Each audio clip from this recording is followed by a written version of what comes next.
짠! 조선 초기 가을이 무르익은 어느 날 산자락 아래 작은 마을은 평화로움으로 가득했다. 들판엔 황금색 벼들이 바람을 따라 춤추고 아이들은 웃음소리를 흩날리며 저녁 해를 배웅했다.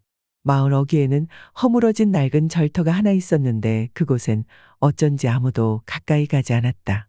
무언가 알 수 없는 서늘함이 흐르기 때문이었다. 그날 오후 마을의 가난한 총각 도섭이 절터를 어슬렁거리고 있었다. 그는 30을 넘긴 나이에도 혼인을 하지 못했고 재주도 없었으며 늘 게으르다는 핀잔만 들었다. 허름한 옷과 헝클어진 머리는 그의 처지를 그대로 보여주는 듯했다. 마을 사람들이 도섭을 부르는 별명은 한심한 도섭이었다. 그러나 도섭에겐 사람들의 조롱보다 더 괴로운 것이 있었다. 바로 마을 최고의 미색이라 불리는 채령이었다. 채령은 누구나 탐낼 만한 아름다움을 가진 처녀였다. 그녀는 가냘픈 몸매에 달빛처럼 은은하게 빛나는 피부와 부드럽고 긴 머리칼을 가진 미인이었다. 웃을 때마다 초승달 같은 눈이 반짝였고 그 미소는 마을 사내들의 가슴을 저릿하게 했다. 도섭 역시 예외는 아니었다.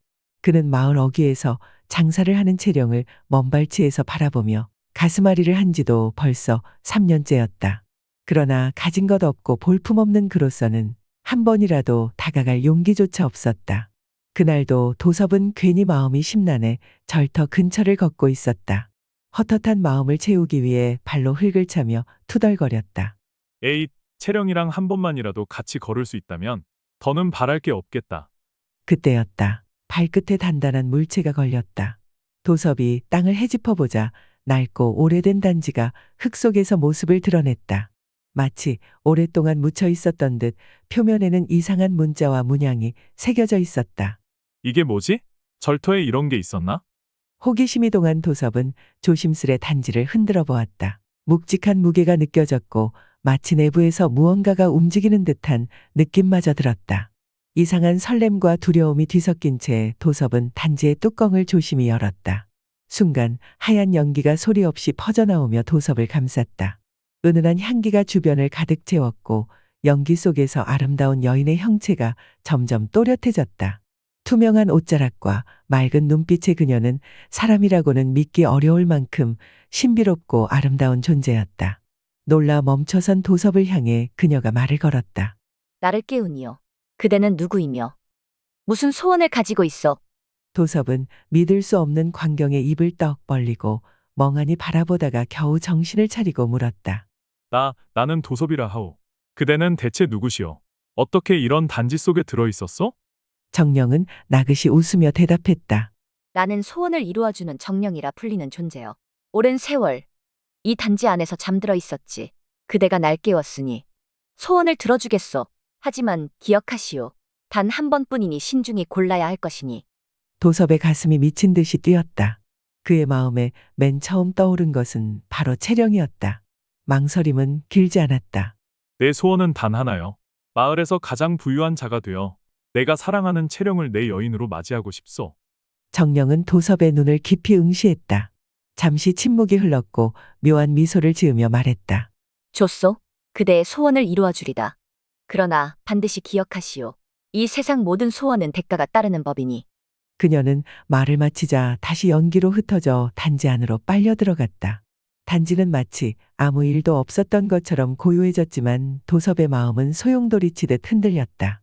도섭은 단지를 품에 꼭 끌어안고 집으로 달려갔다.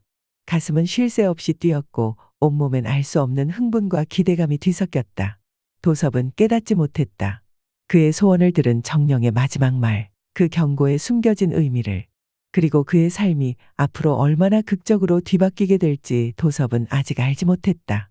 한편 도섭이 떠난 뒤 절터의 나무 뒤에서 그를 몰래 지켜보던 사람이 있었다. 그는 바로 마을 현감의 명을 받고 이곳의 절터를 조사하러 나온 관청의 서리 석준이었다. 석준은 중얼거렸다. 소원을 들어주는 정령이라 재미있는 일이 벌어질지도 모르겠군. 석준의 눈빛이 날카롭게 빛났다. 며칠 후 마을에 믿기지 않는 소식이 퍼지기 시작했다. 가난하기로 유명했던 도섭의 집 뒤뜰에서 우연히 땅속 깊이 묻혀있던 금은보화가 쏟아져 나왔다는 이야기였다. 마을은 발칵 뒤집혔다. 도섭의 초라한 초가집은 곧 철거되고 그 자리엔 며칠 만에 화려하고 웅장한 기와집이 들어섰다. 비단옷과 화려한 장신구로 치장한 도섭의 모습은 마을 사람들을 어리둥절하게 만들었다. 이제 그는 더 이상 한심한 도섭이 아니었다. 사람들은 도섭을 볼 때마다 존경과 부러움, 질투가 뒤섞인 표정을 감추지 못했다.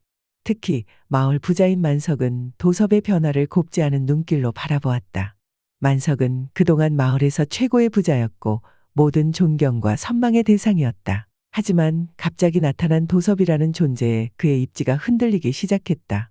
만석은 밤마다 도섭의 저택을 바라보며 혀를 찼다. 저놈이 어떻게 갑자기 저렇게 부자가 될 수 있단 말인가? 뭔가 수상한데. 한편 도섭은 자신에게 쏠리는 시선을 즐겼다. 특히 마을 장터에 나설 때마다 사람들은 그를 둘러싸며 비위를 맞췄다. 그 모든 관심 속에서 도섭이 가장 바라던 일이 드디어 일어났다. 마을 잔치가 열린 어느 날 저녁이었다. 채령이 수줍게 도섭에게 다가와 말을 걸었다.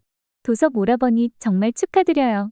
제가 이렇게 인사드려도 되는지 모르겠지만 그녀의 부끄러운 듯 살짝 붉어진 얼굴은 도섭의 심장을 다시 한번 흔들었다. 그는 떨리는 목소리로 말했다. 아니, 무슨 그런 말을. 나는 늘 채령이 너가 내게 이렇게 말을 걸어주는 날만 기다렸단다. 채령은 볼을 붉히며 수줍은 미소를 지었다. 도섭의 심장은 더할 나위 없이 벅차올랐다. 그의 꿈이 현실이 된 것이다. 도섭과 채령은 곧 마을 최고의 소문난 연인이 되었다. 사람들은 아름다운 채령과 부유한 도섭의 만남에 감탄했고 마을 사람들에게 이 둘의 연애담은 연일 화제거리였다. 그러나 시간이 흐르면서 마을 사람들 사이에 조금씩 불안한 기운이 번지기 시작했다. 도섭이 부자가 된 후부터 마을 곳곳에서 이상한 사건이 일어나기 시작한 것이다. 첫 번째 사건은 마을의 부자 만석의 집에서 시작되었다. 만석의 창고에 원인을 알 수 없는 불이 나 그의 재산 대부분이 불타버린 것이다. 하루아침에 몰락한 만석은 폐인이 되어버렸고 사람들은 그를 멀리하기 시작했다.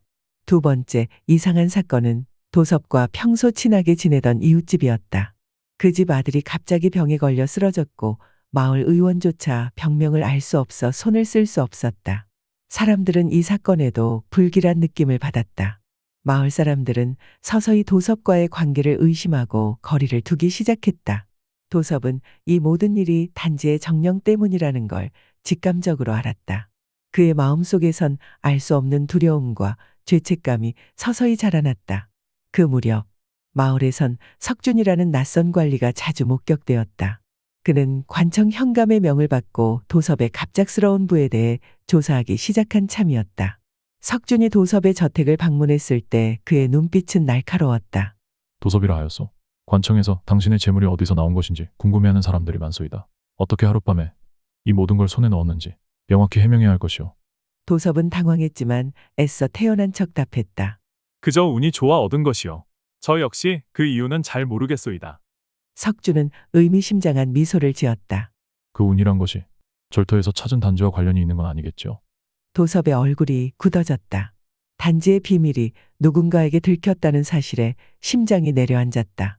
석준은 단호히 말했다. 내가 반드시 밝혀내겠소. 그 단지에 담긴 비밀이 무엇인지 말이오. 석준은 경고를 남기고 떠났다. 도섭은 알 수 없는 공포에 몸서리쳤다. 그리고 그날 밤 깊은 잠에 빠진 도섭 앞에 다시 정령이 나타났다. 그녀는 차갑고 쓸쓸한 눈빛으로 도섭을 내려다보고 있었다. 그대는 행복한가? 이것이 그대가 원했던 모습인가? 도섭은 두려움에 떨며 고개를 저었다. 내가 원한 것은 이런 것이 아니었소. 정령은 안타까운 듯이 말했다. 이미 너무 늦었소. 이제부터 그대는 진정한 대가를 치르게 될 것이오. 정령이 사라진 후에도 도섭은 한참 동안 몸을 떨었다. 채령이 곁에서 잠들어 있었지만 그는 이제 더 이상 이전처럼 행복하지 않았다. 그의 마음속에선 두려움과 죄책감이 걷잡을 수 없이 번져가고 있었다. 도섭이 얻게 된 부는 금세 그를 마을의 중심 인물로 만들었지만 그와 동시에 마을 사람들과의 관계도 미묘하게 바뀌기 시작했다. 도섭은 이제 더 이상 부러움의 대상이 아니었다. 두려움과 질투가 섞인 경계의 시선이 그를 향했다. 마을의 부자 만석은 도섭을 저주하듯 바라보며 술독에 빠져 살았다. 그는 마을 장터에서 술에 취해 소리쳤다. 도섭이 저놈이 마을을 저주에 빠뜨렸다. 너희들도 곧 알게 될 거다. 처음엔 사람들이 비웃었지만 시간이 흐를수록 만석의 말이 마을 사람들의 마음에 조용히 침투했다. 이상한 사건들이 연달아 일어났기 때문이다. 마을 사람들의 축하와 웃음 속에서 도섭의 품에 안겼던 채령 역시 점점 수척해져 갔다. 채령은 원인을 알 수 없는 몸살로 종종 알아놓았다. 그녀의 투명하던 피부는 창백해졌고 맑았던 눈빛도 점점 생기를 잃어갔다. 도섭은 마음이 초조해졌다. 채령을 보며 불안과 죄책감이 뒤섞인 채로 점점 병들어갔다. 어느 날 밤, 도섭은 악몽에 시달리며 식은땀을 흘렸다. 꿈속에서 그는 마을 사람들이 모두 자신을 둘러싸고 돌을 던지는 장면을 보았다. 그리고 그 중심에 서 있던 것은 다름 아닌 채령이었다. 그녀는 처연한 눈빛으로 도섭을 바라보고 있었다. 꿈에서 깨어난 도섭은 숨을 헐떡이며 주위를 둘러봤다. 그러나 꿈에서 봤던 공포는 현실에서도 그를 떠나지 않았다. 점점 더 명확히 알 수 있었다. 자신이 가진 부와 행복이 주변 사람들의 불행을 대가로 얻어진 것임을 말이다. 한편 관청에서 나온 석준의 조사는 날이 갈수록 집요해졌다. 석준은 마을 사람들을 하나씩 만나며 도섭에 관한 이야기를 꼬치꼬치 캐고 다녔다. 그의 차가운 눈빛과 날카로운 질문에 마을 사람들은 점차 도섭을 멀리하기 시작했다. 그 와중에 도섭의 단지 이야기를 듣고 귀가 번쩍 뜨인 또 다른 이가 있었으니 바로 마을의 떠돌이 건달 두칠이었다. 두칠은 도박과 술로 삶을 허비하며 마을 사람들의 외면을 받는 존재였다. 그는 도섭의 단지를 탐냈고 도섭의 재물을 빼앗으려는 음모를 꾸몄다. 어느 어두운 밤, 두칠은 도섭의 집 창고를 몰래 뒤지다 마침내 단지를 찾아냈다. 그가 손을 뻗어 단지를 잡는 순간 도섭이 나타나 분노에 가득 찬 얼굴로 소리쳤다. 무엇하는 짓이냐? 당장 거기서 손 떼라. 두칠은 비웃듯 소리쳤다. 내 놈만 혼자 잘 먹고 잘 살 것 같더냐? 이 단지는 이제 내 거다. 그들은 치열하게 단지를 두고 싸웠고 마침내 도섭이 두칠을 밀어내 단지를 되찾았다. 하지만 두칠은 넘어지면서 머리를 다쳐 피를 흘렸다. 도섭은 충격에 빠졌고 두칠은 피를 닦으며 소리쳤다. 네가 사람까지 다치게 했다. 마을 사람들에게 다 말하겠다. 두칠은 비틀거리며 사라졌고 도섭은 두려움에 떨며 숨을 고를 수 없었다. 그의 손에 남은 단지는 더 무겁게 느껴졌다. 마치 그 단지가 자신을 저주하는 듯했다. 이제 도섭의 비밀은 점점 마을에 퍼지기 시작했다. 사람들은 도섭을 피해 다녔고 채령조차도 그에게서 등을 돌리는 듯했다. 어느새 도섭은 마을에서 가장 부유하지만 가장 외로운 존재가 되어버렸다. 어느 날 밤, 도섭은 다시 정령을 불러내기 위해 단지의 뚜껑을 열었다. 하얀 연기 속에서 정령이 모습을 드러냈다. 그녀는 슬픈 눈빛으로 도섭을 바라봤다. 그대가 원한 소원을 이루었는데 왜 이리도 고통스러운 표정인가? 도섭은 분노와 고통에 찬 목소리로 말했다. 이게 다 너 때문이야. 너가 내 삶을 이렇게 망쳐놓았어. 정령은 조용히 말했다. 그대의 욕망과 소원이 만든 결과를 어찌 나를 탓할 수 있단 말인가?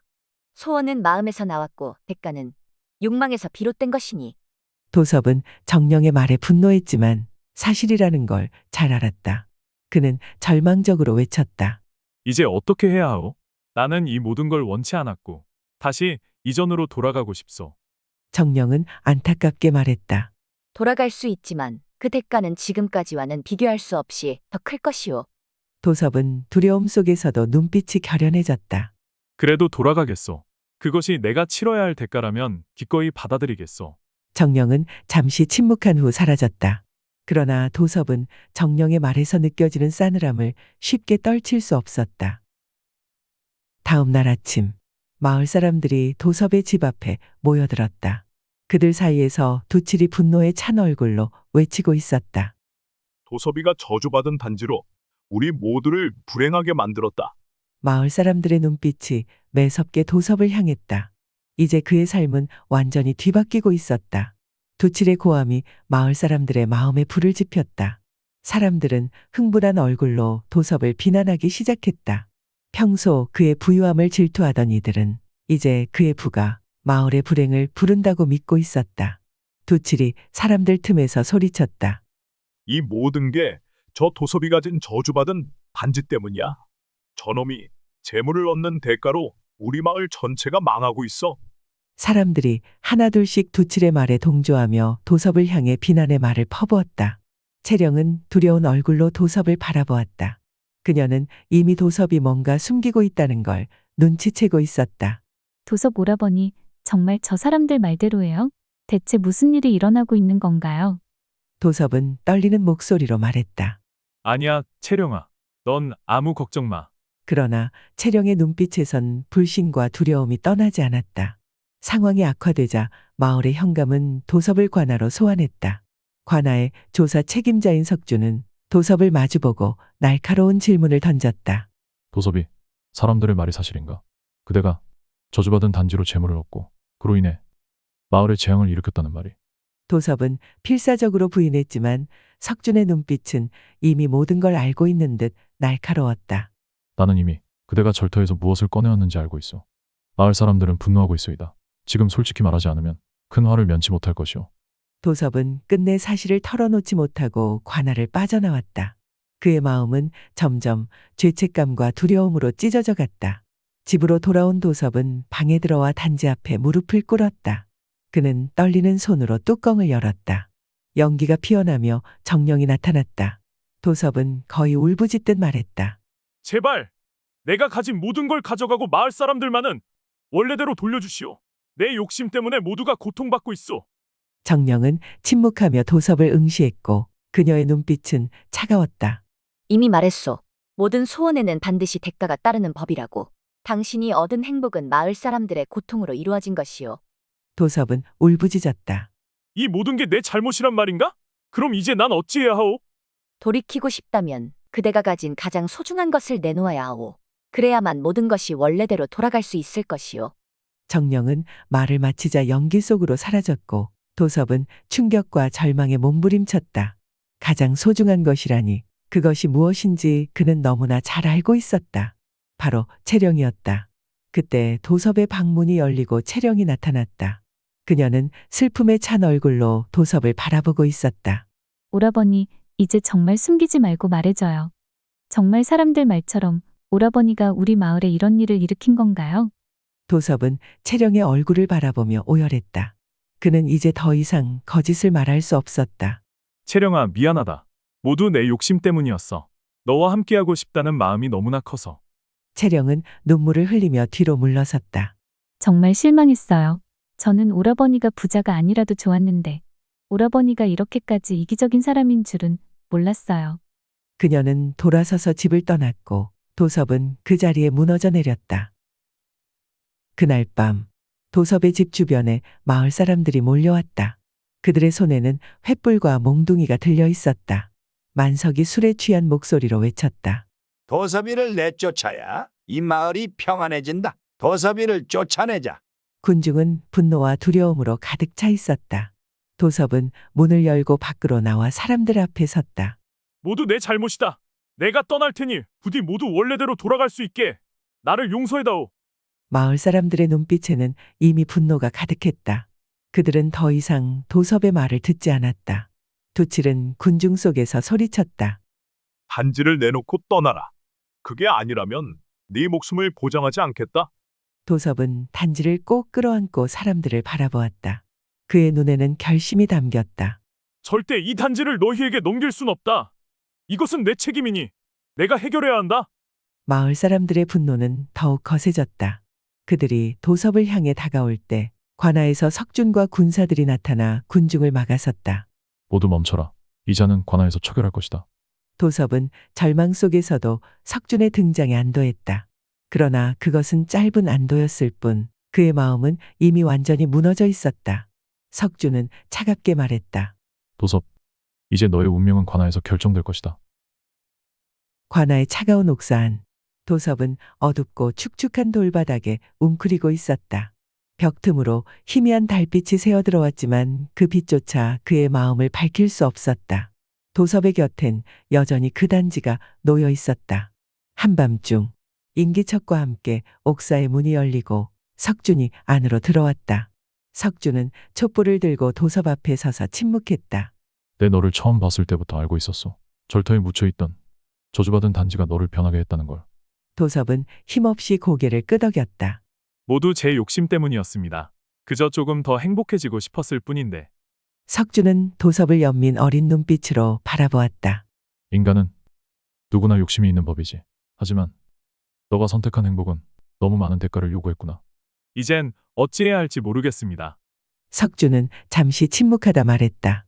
모두 원래대로 돌릴 방법이 있을지도 모른다. 단지 속 정령에게 다시 부탁하는 건 말이다. 하지만 그렇게 하면 너는 도섭은 조용히 그의 말을 끊었다. 알고 있습니다. 이미 정령이 말했습니다. 제가 가진 가장 소중한 것을 내놓아야 한다고요. 석주는 천천히 고개를 끄덕였다. 그렇다. 너가 가진 가장 소중한 것은 너의 목숨일지도 모르지만 도섭은 단호히 말했다. 그것으로 모든 것이 원래대로 돌아간다면 기꺼이 받아들이겠습니다. 석주는 도섭을 깊이 바라보며 말했다. 좋다. 오늘 밤이 마지막 기회일 것이다. 석준이 떠난 후 도섭은 다시 단지 앞에 무릎을 꿇었다. 그는 손을 떨며 뚜껑을 열었고 하얀 연기와 함께 정령이 다시 나타났다. 정령은 안타까운 표정으로 도섭을 내려다봤다. 정말로 너가 가진 모든 것을 내놓을 준비가 되었는가? 도섭은 한치의 망설임 없이 말했다. 네, 준비가 되었소. 제 목숨이라도 가져가시오. 그저 모든 걸 원래대로 돌려주기만 한다면 말이오. 정령은 깊은 한숨을 내쉬었다. 그대의 진정한 소원은 이제서야 들었소. 허나 그대가 잃게 될 것은 목숨이 아니라 그보다 더한 것이 될 수도 있어. 도섭은 정령을 간절히 올려다보았다. 무엇을 잃든 상관없소. 나 하나의 행복으로 마을 모두가 불행해지는 것보다 나을 것이오. 정령은 조용히 미소 지었다. 드디어 욕망을 넘어 진정한 마음을 알게 되었군. 그대의 소원을 받아들이겠소. 그녀의 형체는 천천히 빛 속으로 사라졌고 도섭은 눈을 감았다. 다음 날 아침, 도섭이 깨어난 곳은 허름한 초가집이었다. 화려했던 옷과 보물들은 모두 사라졌고 마을엔 아무 일도 없었던 듯 평화가 돌아온 것처럼 보였다. 마을 사람들은 예전처럼 평범한 일상을 살고 있었다. 도섭은 서둘러 마을로 달려갔다. 그곳엔 건강하고 밝은 미소로 사람들과 어울리는 채령이 있었다. 하지만 채령은 도섭을 보자 낯선 표정으로 말했다. 누구세요? 저희 마을에 새로 오셨나요? 도섭은 충격으로 말문이 막혔다. 바로 그때 정령의 마지막 말이 떠올랐다. 목숨보다 더한 대가를 치를 수도 있다. 도섭은 깨달았다. 자신이 치른 대가는 채령의 기억이라는 사실을 말이다. 도섭은 슬픔에 젖었지만 동시에 채령과 마을 사람들이 다시 행복한 모습을 보며 안도의 미소를 지었다. 멀리서 그 모습을 바라보던 석준이 조용히 그에게 다가왔다. 후회하진 않는가? 도섭은 담담히 대답했다. 아닙니다. 이제야 진짜 행복이 무엇인지 알았습니다. 제 행복이 다른 이들의 행복을 빼앗는 것이었다면 그건 처음부터 진짜 행복이 아니었겠지요. 석준은 도섭의 어깨를 두드렸다. 그대는 진정한 용기를 보였네. 단지는 다시 절터 깊은 곳에 묻혔고 평화로운 마을의 일상 속에서 사람들은 그때 벌어졌던 이상한 사건들을 점차 잊어갔다. 도섭 또한 평범한 삶으로 돌아갔다. 채령과 함께하진 못했지만 그녀가 행복하게 사는 모습을 지켜보는 것으로도 도섭은 충분히 행복했다. 하지만 도섭이 가장 견디기 힘들었던 것은 자신을 기억하지 못하는 채령과 마주치는 순간이었다. 채령은 여전히 밝고 아름다운 모습으로 마을 사람들에게 사랑을 받았고 도섭과 지나칠 때면 낯선 이를 대하듯 정중히 고개만 숙였다. 처음엔 그런 모습이 도섭의 마음을 괴롭게 했지만 시간이 흐르면서 그는 차츰 받아들일 수 있게 되었다. 이제 그는 채령이 행복하기만 하다면 그것으로 족하다고 스스로를 달랬다. 어느 날 마을의 장터에서 작은 소란이 일었다. 마을 사람들이 웅성거리는 가운데 누군가 다가와 도섭에게 말했다. 도섭이 너 저기 가봐야겠다. 채령이가 너를 찾더라. 도섭은 놀라 그곳으로 달려갔다. 장터 한쪽에서 채령이 서성이며 누군가를 기다리고 있었다. 그녀는 도섭을 보자 밝은 미소를 지으며 다가왔다. 도섭 오라버니 맞죠? 그동안은 제가 왜 오라버니를 기억하지 못했는지 모르겠어요. 오늘 갑자기 마치 꿈에서 깨어난 것처럼 모든 게 기억났어요. 도섭은 채령을 믿을 수 없는 눈빛으로 바라봤다. 그의 심장이 다시 뛰기 시작했다. 채령아, 정말이냐? 너가 정말 나를 기억한단 말이냐? 채령은 고개를 끄덕이며 미소 지었다. 네, 오라버니. 제겐 오라버니와 함께했던 시간이 가장 행복했었어요. 도섭의 눈에는 눈물이 차올랐다. 그의 마음속 깊은 곳에 숨어있던 마지막 미련마저도 사라지는 느낌이었다. 그는 조심스럽게 채령의 손을 잡으며 말했다. 나는 다시 널 만날 자격이 없다고 생각했는데 너가 나를 기억해준 것만으로도 너무 행복하구나. 둘은 말없이 서로의 얼굴을 바라보았다. 주변의 소음과 사람들의 웅성거림은 더 이상 들리지 않았다. 그 순간 도섭은 진정한 행복의 의미를 다시금 깨달았다.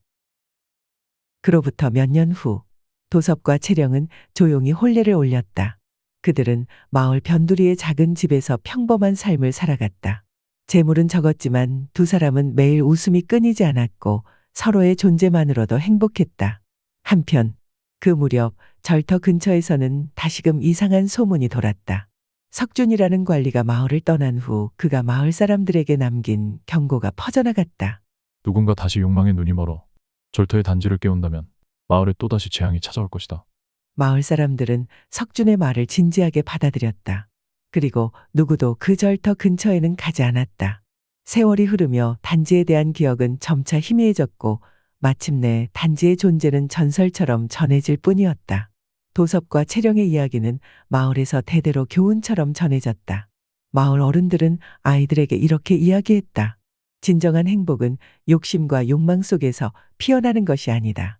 행복은 그저 곁에 있는 사람과 평범한 일상 속에서 함께 나누는 것이다.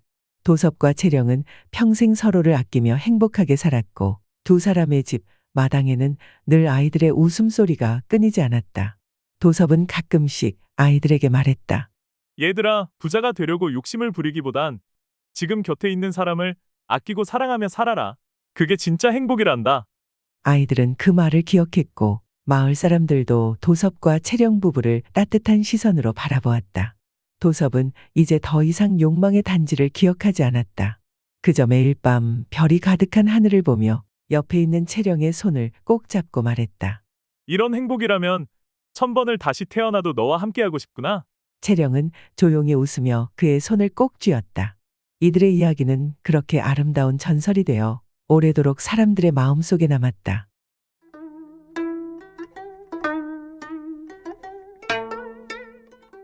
조선 중기 충청도의 한 외진 고을. 이 고을에서 가장 이름난 의원 서원은 누구보다 성실하고 신뢰받는 인물이었다. 그의 아내 화연은 고운 인상의 단아한 성품으로 남녀노소 모두에게 사랑받는 여인이었다. 두 사람은 잔잔한 복을 누리며 살아왔다. 아이는 없었지만 부부는 누구보다 다정했고 사람들은 그들을 두고 금슬이 천생연분이라 했다.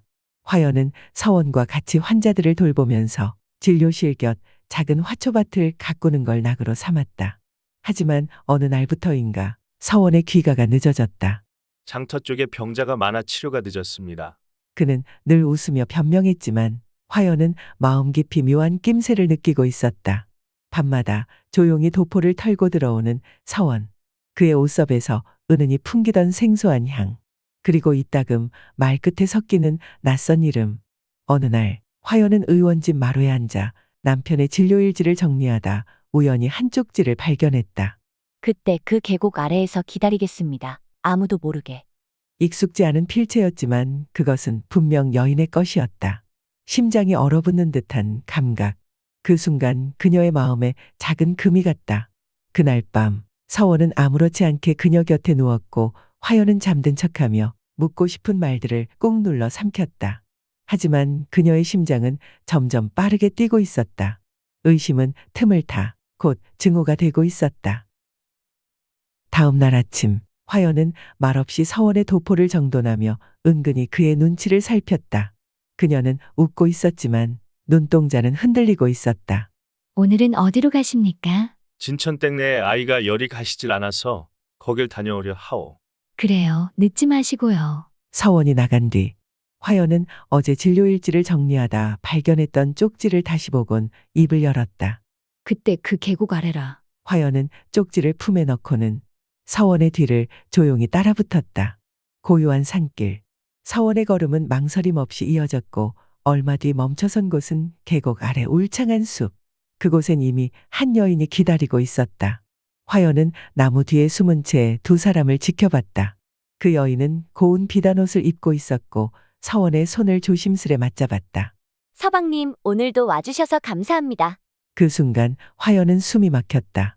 귀에서 벌레 우는 소리조차 멀어졌고 심장은 마치 바늘에 찔린 듯 저릿하게 아팠다. 두 사람은 서로를 애틋하게 바라보며 이야기를 나누었고 여인의 얼굴엔 수줍은 미소가 번졌다. 이렇게 매일마다 보고 싶습니다. 조금만 기다리시오. 곧 모든 것이 정리될 것이니. 화연은 몸을 떨며 숲을 빠져나왔다. 밤길을 헤매다 집에 돌아온 그녀는 아무 말 없이 저녁을 차리고 서원을 기다리고 있었다. 다녀오셨어요? 피곤하구려. 서원은 그녀가 차려준 저녁을 아무 의심 없이 먹었고 피곤하다며 이내 곧 깊은 잠에 빠졌다. 그제야 화연은 단 하나의 결심을 되뇌었다. 그녀의 눈빛엔 더 이상 슬픔이 없었고 그 안엔 조용하고도 단단한 복수의 불씨가 피어오르고 있었다. 화연은 날이 밝기도 전 뒤주안 깊숙이 감춰두었던 작은 종이 묶음을 꺼냈다. 그 속엔 서원이 수년간 써내려간 진료일지와 외진 기록들이 적혀 있었다. 그녀는 그 종이들을 하나하나 정독하며 그의 흔적을 추적하기 시작했다. 진천댁, 박찬봉댁, 매달 둘째 날, 그리고 동산서당. 한눈에 보기에도 누군가를 꾸준히 만나온 흔적이었다. 화연은 은밀히 움직이기 시작했다. 그녀는 낮엔 평소와 다름없이 환자들을 돌보았고 밤이면 남편의 행적을 되짚었다. 그러던 중 이름 하나를 찾아냈다. 초련. 마을 어귀 작은 찻방의 여인, 고운 얼굴과 말씨, 그리고 혼인한 적이 없으나 아들을 키운다는 소문이 도는 여인이었다. 그 여인이 매주 정기적으로 서원에게 침을 맞고 있었다. 아이가 아픈 것도 아니고 몸이 허한 것도 아니면서 무슨 이유로 그리 드나들지? 화연은 궁금함을 참지 못하고 직접 초련의 찻방으로 향했다. 그리고 그곳에서 한 소년을 보았다. 곱고 하얀 피부, 날카로운 턱선. 마치 서원의 젊은 시절을 보는 듯한 얼굴이었다. 그 순간 화연의 눈동자가 흔들렸다. 혹시 저 아이의 부친은? 초련은 처음엔 아무 말도 하지 않았다. 하지만 화연이 조용히 뒷주머니에서 남편의 글씨가 적힌 약봉투를 꺼내 보였을 때 그녀는 입을 닫지 못했다. 그이와의 일은 오래전 일이에요. 약조도 없었고 약속도 없었지만 아이는 남았죠. 화연은 조용히 고개를 끄덕이며 말했다. 저 아이의 아빠는 제 남편인 것 같네요. 하지만 이제는 제 남편이 아니죠. 그 말을 남기고 돌아서는 그녀의 손은 차갑게 식어 있었고 마음속은 이상하리만치 조용했다. 분노도 아니고 슬픔도 아니었다. 그것은 결정이었다. 집으로 돌아온 화연은 서원의 침실을 천천히 정리하기 시작했다. 그의 옷, 붓, 진료기록, 그리고 숨겨두었던 그 여인의 편지까지. 그리고 그날 밤 그녀는 편지를 써내려갔다. 그대는 내게 다정했었지만 진심은 아니었고 나는 그저 그대 곁에 그림자였던 것 같군요. 나도 이제 나의 길을 가겠습니다. 당신이 지운 것들 내가 반드시 밝혀낼 거예요. 다음 날 화연은 일찍부터 조용히 집을 나섰다. 그녀가 향한 곳은 바로 서원의 친우가 머무는 관가의 공책방이었다. 서원의 이름과 얼굴을 아는 자, 그의 진료와 흔적을 기억하는 자들을 찾아 하나하나 그의 바닥 없는 이중생활을 들춰내기 위해서였다. 그리고 그 복수의 서사 속에서 그녀는 그동안 자신이 놓아주었던 모든 진실을 되찾기로 결심했다. 그녀의 발길은 점차 조용한 물결처럼 관가 안으로 스며들었고 사또의 서리방, 군졸들의 숙소, 여각과 장터, 서원이 남몰래 드나든 자취들이 하나둘씩 그녀의 손에 모였다. 그중 가장 먼저 그녀의 손에 들어온 것은 한 여각에 적힌 진료 명부, 신모, 복통치료, 약간 면제, 서원 대첩, 은전 수령일, 동일. 화연은 묵묵히 붓으로 이름을 베껴 적었다. 서원이 특정 여성들에게만 파는 향료를 별도로 제조해 주었다는 사실도 확인되었다. 그는 의원으로 마을 사람들을 위한다 했지만 그 치료는 일부 여성들에게만 집요하고 사적인 의도가 깃들어 있었다. 그 소문은 곧 사람들 사이에 퍼지기 시작했다. 그 서원 나으리가 글쎄 아무래도 여인들 사이에서 아니, 저 여각 주모도 도대체 몇 명이야? 그즘 서원은 마을 어귀에 새로 들어선 의원 매연과 마주쳤다. 젊고 능력 있는 의원, 말수가 적고 눈빛은 냉철했다. 그대 초면이요. 예, 대감댁 안주인 되시는 분께 소개받았습니다. 화연이 그대를? 그날 밤 서원은 이상한 낌새를 느끼곤 집으로 돌아와 아내가 비운 집을 몰래 뒤져봤다. 그러나 집안엔 그의 흔적이 단 하나도 남아있지 않았다. 진료서, 기록지, 약재 목록 모두 사라졌고 그 자리에 놓인 것은 단 한 통의 편지. 당신이 숨긴 것을 제가 밝힐 것입니다. 제가 진실을 꺼내면 당신은 감당할 수 없을지도 모르지요. 그 순간 서원은 처음으로 위기를 느꼈다. 화연이 모든 것을 알아차린 건가? 다음 날 그는 몰래 초련의 찻방을 찾았다. 그 여인 혹시 당신을 찾아왔었어? 예, 부드럽게 말하셨습니다. 하지만 그 눈빛은 말보다 단호했습니다. 서원은 동요했다. 자신의 바람은 들키지 않을 거라 믿었고 들켜도 그녀가 조용히 떠날 거라 생각했었다. 하지만 화연은 떠나는 대신 그와 싸우기로 한 것이었다. 그로부터 며칠 뒤 관청에 익명의 진정서가 올라왔다. 의원 서원이 관의 지위를 이용하여 여인들과 부적절한 관계를 맺고 있음. 이에 관련된 진료 기록과 명부를 첨부하오니 철저히 수사바람. 서원은 곧 조사관들에게 불려나갔다. 그리고 그 자리에 조용히 앉아있는 화연의 모습을 보고 그는 모든 것을 직감했다. 이 모든 게 나는 그저 밝힌 것뿐이요. 당신이 한 짓은 이미 너무 많아서 굳이 손을 대지 않아도 되더이다. 그날 밤 서원은 자신의 의원에서 마지막으로 불을 껐다. 그리고 돌아온 집엔 화연의 그림자조차 남아있지 않았다. 그녀는 이미 그의 세상에서 멀리 떠나간 상태였다.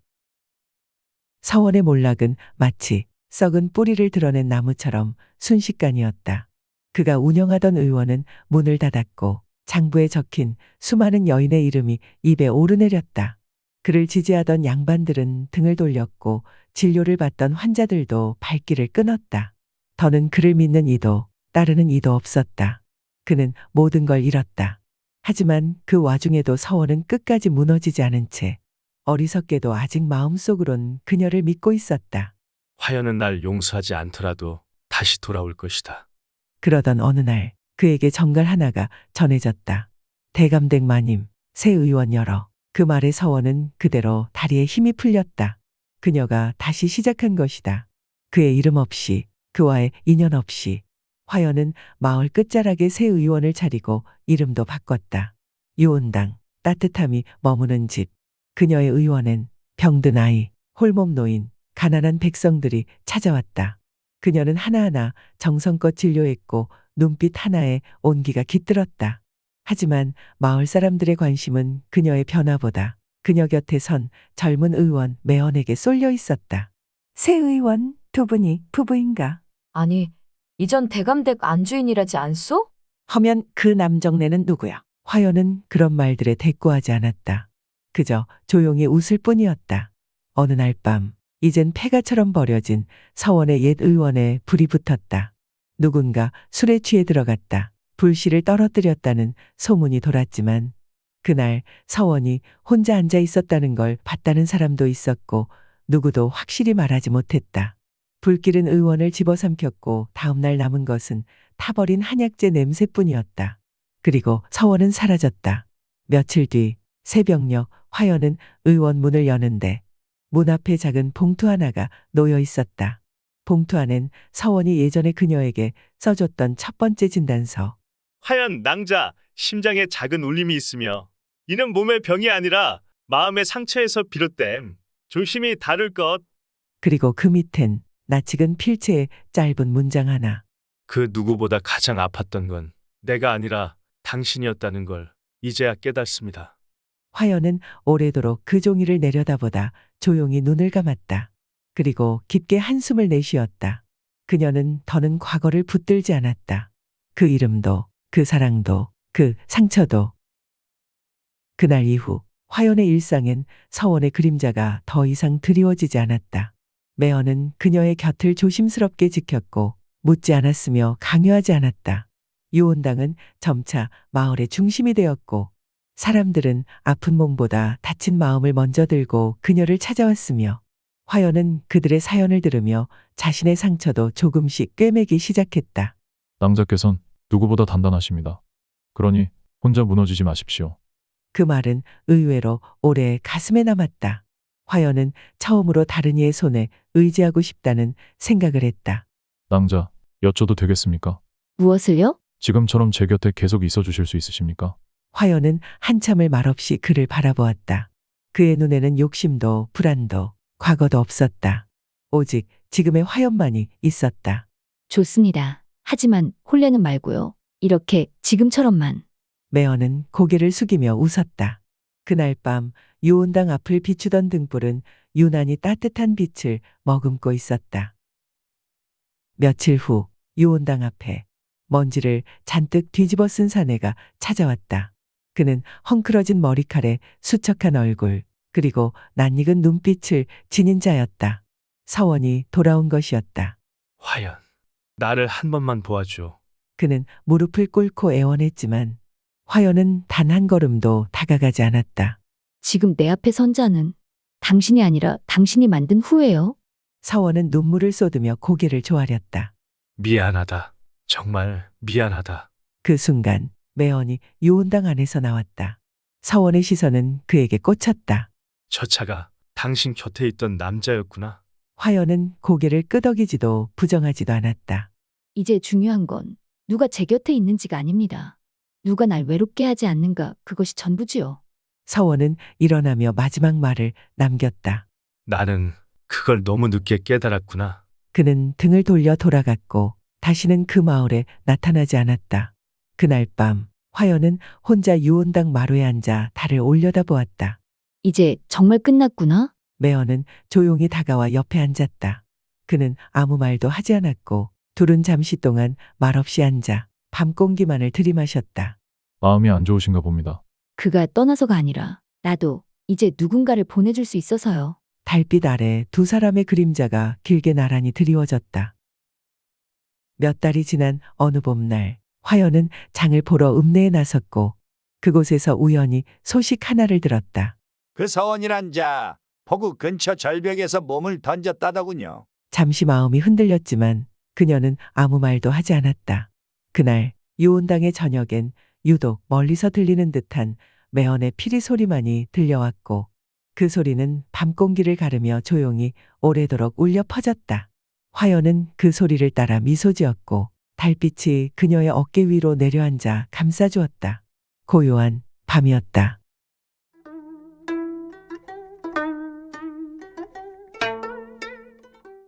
조선 중기 강원도 깊은 산 중 해가 잘 들지 않아 그늘산이라 불리는 곳에 작은 마을 하나가 있었습니다. 이 마을의 이름은 운담이라 하였지요. 안개가 자욱한 날이면 마을 연못에 구름이 내려앉아 하늘과 땅이 뒤섞이는 듯한 모습이었기에 그런 이름이 붙었습니다. 이 마을엔 오래도록 전해 내려오는 미신이 있었습니다. 운담 연못에서 호랑이와 눈을 마주한 자는 영혼을 빼앗긴다. 그 때문이었을까요? 마을 사람들은 절대 연못 근처엔 가지 않았고 밤마다 안개가 짙게 깔리는 날엔 창호에 등불조차 걸지 않았습니다. 하지만 외지에서 갓 들어온 산에 이름은 현우라 하는 젊은 의원 하나만은 달랐습니다. 어르신들, 제가 연못 근처에서 풀을 좀 캐려 하는데 다들 말리시니 그곳이 그리 두려운 곳입니까? 젊은 양반, 그 연못은 건들 게 아닙니다. 괜히 호랑이 눈을 마주쳤다간 영혼을 빼앗길 것이요. 이장은 반쯤 농담처럼 말했지만 그 안에 담긴 두려움은 분명 진심이었습니다.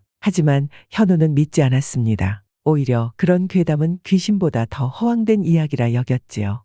그리고 바로 그날 밤 현우는 약초를 구하겠다며 홀로 산 아래 연못가를 향했습니다. 달이 중천에 떠있던 늦은 밤 운담 연못은 고요했습니다. 물 한 방울 움직임 없이 마치 거울처럼 세상을 비추고 있었지요. 그때였습니다. 누구세요? 얇은 목소리가 안개 사이로 들려왔습니다. 현우는 고개를 돌렸고 그곳엔 젖은 듯한 속적삼 하나만 걸친 여인이 서 있었습니다. 젖은 머릿결은 어깨를 타고 흐르고 옷 사이로 살결이 뚜렷이 드러나 있었지요. 하지만 그보다 먼저 눈에 들어온 건 그녀의 눈빛이었습니다. 멀리서 봐도 또렷한 눈망울, 깊고 그윽하게 빨려 들어갈 듯한 검은 눈. 현우는 무언가 홀린 듯 물었습니다. 낭자, 어찌 이런 밤에? 그 여인은 대답 대신 천천히 연못가에 무릎을 꿇더니 연못 속 자신의 얼굴을 들여다보았습니다. 여기 연못을 들여다보면 예전엔 제 모습이 보였었지요. 지금은 다른 얼굴이지만 현우는 당황했습니다. 그게 무슨 말씀이십니까? 그녀는 그제야 고개를 돌려 웃음기 없는 얼굴로 조용히 말했습니다. 당신은 내 눈을 봤기 때문에 이젠 피할 수 없을 겁니다. 순간 연못 수면이 일렁였고 짐승의 낮은 울음소리 같은 것이 들려왔습니다. 그 여인의 그림자 옆으로 커다란 무언가가 스치듯 움직였지만 안개가 짙어져 형체는 드러나지 않았습니다. 현우는 본능적으로 뒷걸음질 쳤습니다. 하지만 그녀는 더 다가오며 그의 옷고름을 조용히 집었습니다. 당신이 곧 내가 될지도 몰라요. 그녀의 손끝은 차가웠고 떨리고 있었습니다. 그 말을 남긴 채 이내 곧 여인의 모습이 희미하게 사라졌습니다. 그날 이후 현우는 이상한 꿈을 꾸기 시작했습니다. 매일 밤 연못 위를 걷는 여인, 그 뒤를 따르는 거대한 호랑이 그림자, 그리고 그 그림자가 현우의 목덜미를 천천히 감싸오는 장면에서 꿈은 항상 끝났습니다. 잠에서 깨면 몸이 땀에 젖어 있었고 심장은 마치 달린 듯 뛰고 있었지요. 며칠 후 마을에서 작은 잔치가 열렸고 현우도 자리를 채웠습니다. 추수감사 제사와 함께 마을의 미신을 정리하는 자리였지요. 그 자리에 앉은 복례 할멈이 작은 술잔을 앞에 놓고 조용히 입을 열었습니다. 연못가 여인이 다시 나타났단 말이냐? 네, 사람인지 아닌지는 모르겠지만 분명히 저와 눈도 마주치고 말도 했습니다. 복례는 아무 말 없이 술을 입에 털어넣더니 마른 손으로 바닥을 짚으며 말했습니다. 쯧쯧, 그럼 이젠 또 하나가 바뀔 차례구만. 그 말을 이해하지 못한 채 현우는 자신이 본 것들을 떠올리며 불길한 감정에 사로잡혔습니다. 그리고 그날 밤 현우는 다시 연못을 찾았습니다. 그곳엔 그 여인이 아무렇지도 않게 마치 기다렸다는 듯 앉아 있었습니다. 이제 당신에게 제 이야기를 들려줄 차례예요. 연못가에 울려 퍼지는 여인의 낮고 부드러운 목소리, 그 목소리에서 오래도록 묻혀있던 전설 속 호랑이의 모습이 다시 피어나기 시작했습니다. 얇은 적삼 너머로 비치는 살결, 그리고 길게 늘어진 머리카락이 바람에 흩날리는 모습을 보니 현우는 꿈인지 생시인지 헷갈렸습니다. 낭자, 이름이 무엇이오? 그녀는 한참을 망설이다가 낮은 목소리로 말했습니다. 초웅이라 하옵니다. 현우는 조심스레 여인 앞에 섰습니다. 그대는 살아있는 자입니까? 아니면 이 마을이 말하는 그 재물의 영혼이요? 초웅은 조용히 고개를 저었습니다. 죽지는 않았습니다. 하지만 살아있다고도 할 수 없습니다. 그녀는 연못을 바라보며 이야기를 시작했습니다. 이 마을은 오래전 외부 침략을 피해 도망쳐온 이들로 이루어졌지요. 산 너머 백호령이라 불리는 고개에서 처음 호랑이가 나타났고 사람을 해치지 않았기에 사람들은 그것을 신으로 모시기 시작했어요. 현우는 입을 다물고 귀를 기울였습니다. 하지만 언젠가부터 호랑이가 마을로 내려와 사람을 데려가기 시작했습니다. 매년 음력 7석이 지나고 보름이 되면 누군가가 사라졌지요. 그 이유는 알 수 없었습니다. 사람들은 연못을 넘보는 자가 짐승에게 보인다고 믿었고 점점 그 두려움이 미신이 되었어요. 그녀는 이어 말했습니다. 5해 전 어머니가 병들고 동생은 굶고 있고 저는 마을에서 버려지다시피 한 처지였지요. 그러다 그날 밤 연못에서 그분을 마주했습니다. 그분이란 설마 호랑이를 말하는 것이오? 초웅은 조용히 고개를 끄덕였습니다. 저는 도망치지 않았습니다. 오히려 그 눈을 보고 위로받았지요. 그 눈은 어떤 사내보다 따뜻했습니다. 말은 없었지만 저는 처음으로 온기란 걸 느꼈지요. 현우는 이해할 수 없었습니다. 사람의 말을 알아듣는 호랑이가 따뜻했다고. 그렇다면 왜 당신은 여태껏 연못가에 머물고 있는 것이오? 초웅은 작은 웃음을 지으며 얇은 손으로 연못 수면을 살짝 쓸었습니다. 그분은 인간과 약속을 했습니다. 매년 사람 하나를 데려가는 대신 마을을 넘보지 않겠노라. 대신 그 사람은 그와 눈을 스스로 마주 앉아야 한다는 조건이었지요. 그럼 그대는 스스로 재물이 된 것이오? 살고 싶었지만 살아갈 이유가 없던 시절이었지요. 그 눈을 본 순간 그분의 슬픔과 외로움이 제 것 같았습니다. 그래서 저는 떠났지요. 그녀는 한참을 침묵한 후 다시 말했습니다. 하지만 올해 연못이 다시 움직였습니다. 그것은 누군가가 또다시 그 눈을 마주했기 때문이지요. 현우는 그 말에 숨이 멎을 것 같았습니다. 내가. 초웅은 고개를 끄덕였습니다. 당신은 그 눈을 본 사람입니다. 이제 그분은 기다릴 거예요. 당신이 무엇을 선택할지를. 현우는 생각에 잠겼습니다. 그동안 꾸었던 꿈, 그녀의 살결 너머로 스며든 체온, 손끝의 떨림, 그리고 무엇보다 자신의 심장이 그 여인을 향해 기이할 정도로 반응하고 있다는 것. 그건 단순한 욕망이 아니라 무언가 더 깊은 차원의 끌림이었습니다. 그대는 왜 내 앞에 나타났어? 초홍은 맑은 눈으로 그를 바라보며 말했습니다. 혹시 당신이 나를 다시 사람으로 만들어줄 수 있을까 해서요. 그 순간 바람이 불며 안개의 틈이 갈라졌고 연못 건너 나무들 사이에 거대한 그림자가 일렁였습니다. 호랑이였습니다. 그림자만으로도 존재감을 드러내는 몸집이 큰 산중의 왕, 그리고 그 눈빛은 분명히 현우를 보고 있었습니다. 초홍은 현우의 손등을 조용히 감싸주며 말했습니다. 피해도 됩니다. 떠나도 됩니다. 하지만 만약 당신이 나를 잊지만 않는다면 이 연못과 저를 묶고 있는 그 맹세를 끊을 수도 있다고 생각해요. 현우는 아무 말도 하지 못한 채 그녀의 손을 내려다보았습니다. 그 작고 하얀 손 안에는 인간의 것이 아닌 하나의 전설이 숨쉬고 있는 듯 했지요. 그리고 그날 밤 그는 다시 꿈을 꾸었습니다. 이번엔 호랑이의 등이 아닌 그 커다란 그림자의 등을 기댄 여인의 모습, 그리고 그녀의 입술이 그에게 속삭였습니다. 이젠 당신이 날 지켜줄 차례예요. 그날 이후 현우는 매일 밤 같은 자리에 나갔습니다. 연못가 그 희미한 안개 사이로 나타나는 초홍과 단둘이 마주 앉는 자리. 그녀는 언제나 말이 적었지만 손길은 따뜻했습니다. 적막한 밤 공기 속에서 둘은 서로의 체온으로 마음을 나누듯 조용히 시간을 보냈지요. 낭자, 나는 여전히 믿기지 않소. 당신이 살아있다는 것도 그 짐승이 사람을 품고 있다는 것도. 믿지 않아도 괜찮습니다. 그저 제 앞에선 거짓이 없다는 것만으로 충분해요. 그녀는 연못가 버드나무 아래 손을 얹었습니다. 이 나무 아래 제가 처음 제물이 되었을 때 그분은 저를 해치지 않았어요. 오히려 품어주었지요. 사람의 말은 없었지만 그 눈빛 하나로 알 수 있었어요. 그분 역시 누군가에게 버려졌던 존재라는 걸. 현우는 생각했습니다. 이 마을이 두려워했던 것은 호랑이의 이빨이 아니라 자신들이 저지른 일의 결과였다는 것을. 며칠 뒤 그는 마을 회관을 찾아 이장을 마주했습니다. 거기엔 노인 몇이 함께 앉아 있었고 그들 눈빛엔 낯선 외지인을 경계하는 기색이 역력했지요. 이장님, 이 마을의 미신, 연못과 호랑이에 대한 이야기를 좀 더 들려주실 수 있겠소? 이장은 깊은 한숨을 내쉰 뒤 입을 열었습니다. 그대도 그 여인을 보았겠구먼. 초홍, 그녀는 지금도 살아있어. 아니요. 그 여인은 이미 죽은 것이나 다름없소. 호랑이 품에 들어간 자는 사람의 삶을 끄는 자요. 하면 왜 지금도 그 연못가에 사람이 살아있듯 앉아있는 것이오? 이장은 대답을 피하며 눈을 감았습니다. 옛날에 마을에 흉년이 들고 병이 돌 때였지. 호랑이가 마을 근처에 나타나기 시작했어. 처음엔 누구도 손대지 않았지만 점차 아이들과 가축들이 사라졌지. 사람들은 두려움 끝에 결정을 내렸어. 해마다 제물을 바치기로. 그 제물 중 하나가 초홍낭자였습니까? 그땐 그녀가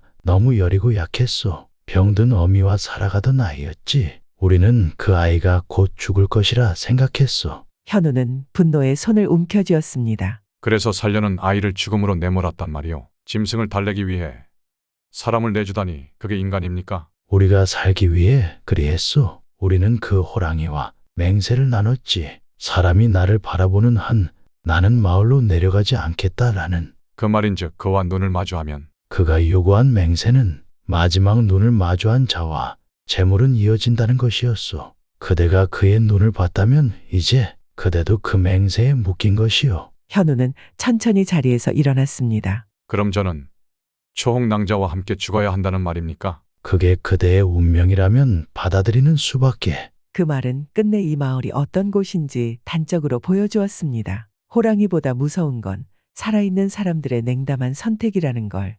그날 밤 그는 다시 연못을 찾았습니다. 초홍은 연못가에 앉아 있었고 그 눈빛은 한층 더 쓸쓸해 보였지요. 이제 모든 걸 들으신 것 같군요.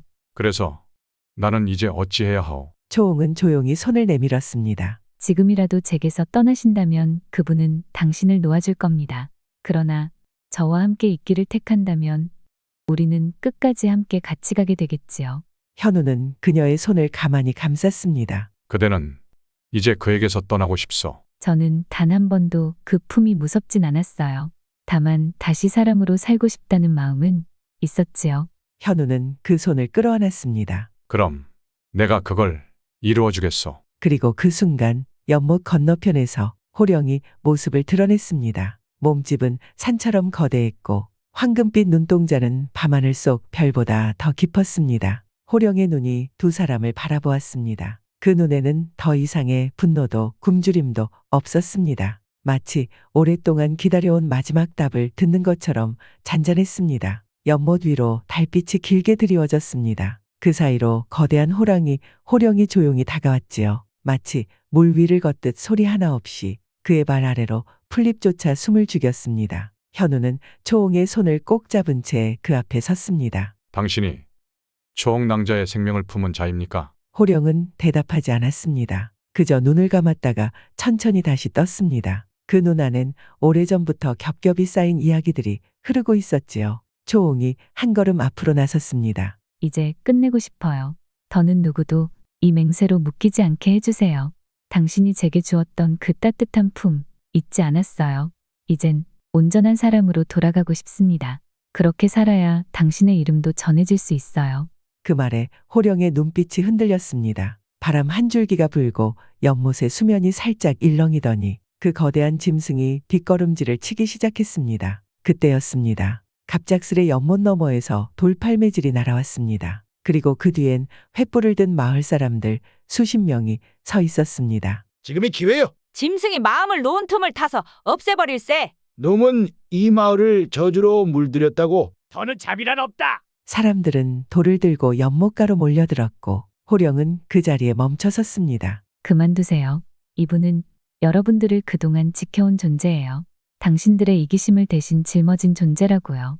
하지만 사람들은 들은 채도 하지 않았습니다. 그들은 두려움을 분노로 바꿔 그 오래된 짐승에게 쏟아내고 있었지요. 그때 현우가 호령 앞을 가로막았습니다. 돌을 던지려면 나부터 치시오. 당신들이 버린 재물을 품고도 단 한 번도 이 마을을 침범하지 않은 존재입니다. 죄를 묻는다면 거울을 먼저 보시오. 비키시오. 그대는 재물이 될 자였소. 그대들 손으로 만든 미신에 또 누구를 던질 셈이오. 이젠 끝내야 하지 않겠소. 그 말에 몇몇 사람의 눈빛이 흔들렸습니다. 누구보다 무서웠던 존재가 지금 눈앞에서 단 한 번도 이들을 해하지 않았다는 것. 그 사실이 마음속에 서서히 파고들기 시작했지요. 초홍이 조용히 다가가 호령 앞에 무릎을 꿇었습니다. 이제 저를 놓아주세요.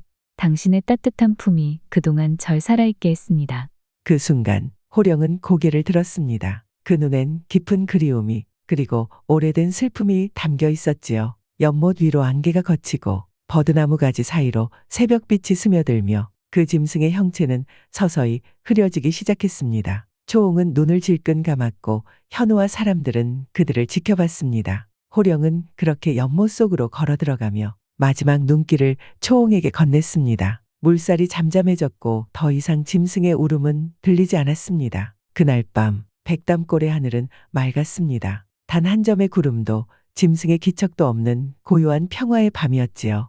호령이 떠난 다음 날 아침도 조용했습니다. 울음소리도 불안한 숨소리도 없이 오직 새소리와 바람소리만이 마을을 감쌌지요. 초홍과 현우는 연못가에 다시 찾아왔습니다. 그 자리에 남아있는 건 버드나무 밑에 고요히 놓인 짐승의 발자국 하나였습니다. 아직 낯설어요. 그가 없다는 게.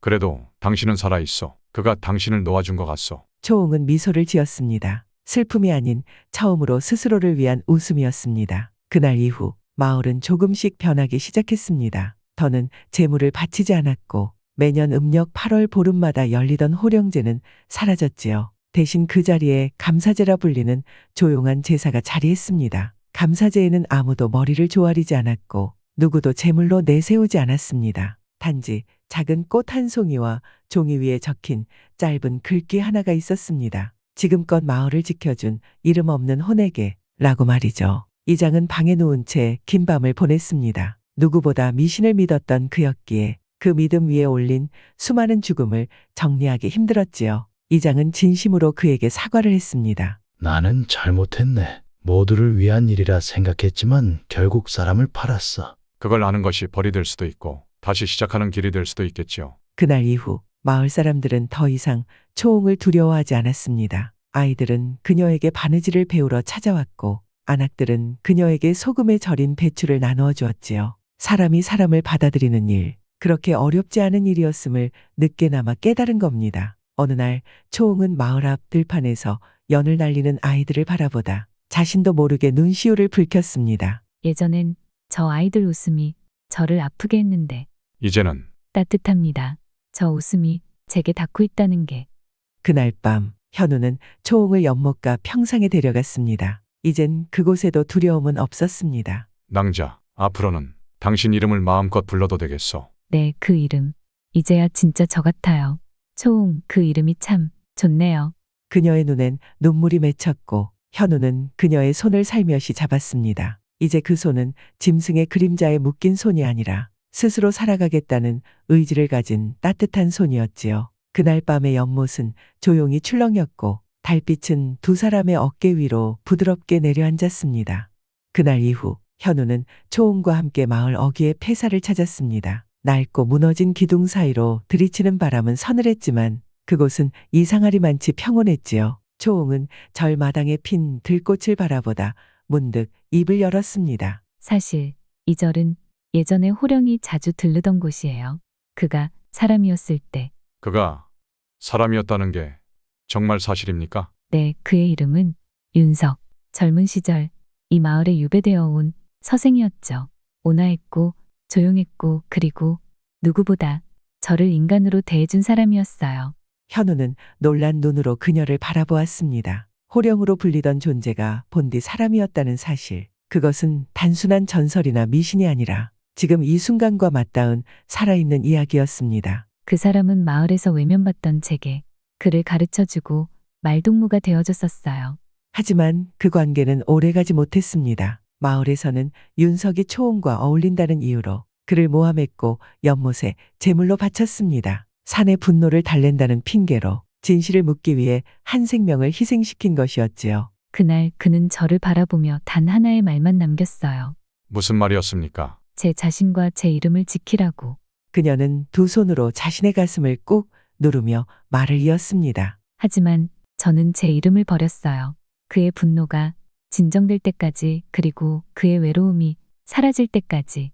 그녀는 그렇게 호령의 곁에 남아 있었고 한 짐승의 눈동자 안에서 살아 있었던 것입니다. 현우는 조용히 그녀의 옆에 앉았습니다. 그대는 너무 오랫동안 죄책감 속에 살았군요. 그가 사람으로 죽지 못했는데 저도 사람처럼 살아서 난 된다고 생각했어요. 현우는 그 말에 가만히 고개를 저었습니다. 그는 그대가 사람답게 살아가길 바랬을 겁니다. 이제는 그 이름으로 살아가야지요. 그들은 폐사 안에 있는 낡은 목함 속에서 오래된 서책을 하나 발견했습니다. 윤석이 생전에 필체로 적어서 남긴 백담일기였지요. 그 일기엔 윤석이 유배를 와서 겪은 일들과 초홍과의 만남, 마을 사람들에 대한 기록이 또박또박 적혀 있었습니다. 초홍은 꽃이다. 사람들의 발을 짓밟혀도 피는 꽃. 나는 그녀를 지켜주고 싶다. 초홍은 눈물을 참지 못했습니다. 그가 남긴 마지막 기록은 초홍에 대한 따뜻한 사랑이었습니다. 그리고 그 순간 폐사 안의 등불이 환히 켜졌습니다. 누군가 켠 것도 아니고 바람도 없었는데 그 불빛은 마치 윤석이 마지막으로 남긴 인사처럼 느껴졌지요. 며칠 후 마을엔 다시 음력 보름이 다가왔습니다. 백담산 위로는 구름이 드리웠고 연못은 잔잔했지만 마을 사람들의 마음은 예전처럼 들썩이고 있었지요. 사람들은 여전히 조용히 금기를 지켰습니다. 연못을 돌아보지 않고 연기를 피우며 제사상을 차렸습니다. 하지만 그 마음엔 두려움보다 의문이 더 짙게 배어 있었지요. 그날 밤 현우는 마을 사람들 앞에서 입을 열었습니다. 이장과 어르신, 젊은 장정들까지 모두 모인 자리였습니다. 이젠 그 호랑이가 무엇이었는지, 누구였는지 알고 계셔야겠습니다. 사람들은 조용해졌습니다. 현우는 낡은 서책, 윤석의 백담일기를 펼쳐 보여주었습니다. 이건 윤석이라는 유배객이 남긴 기록입니다. 그는 산신이 아니었습니다. 우리와 같은 사람이었고 이 마을에서 버림받은 채 죽임을 당한 이였습니다. 그게 진정 사실이요? 그는 단지 초홍이라는 여인을 진심으로 아끼고 사랑했을 뿐입니다. 하지만 그 사랑이 마을의 금기를 어겼다는 이유로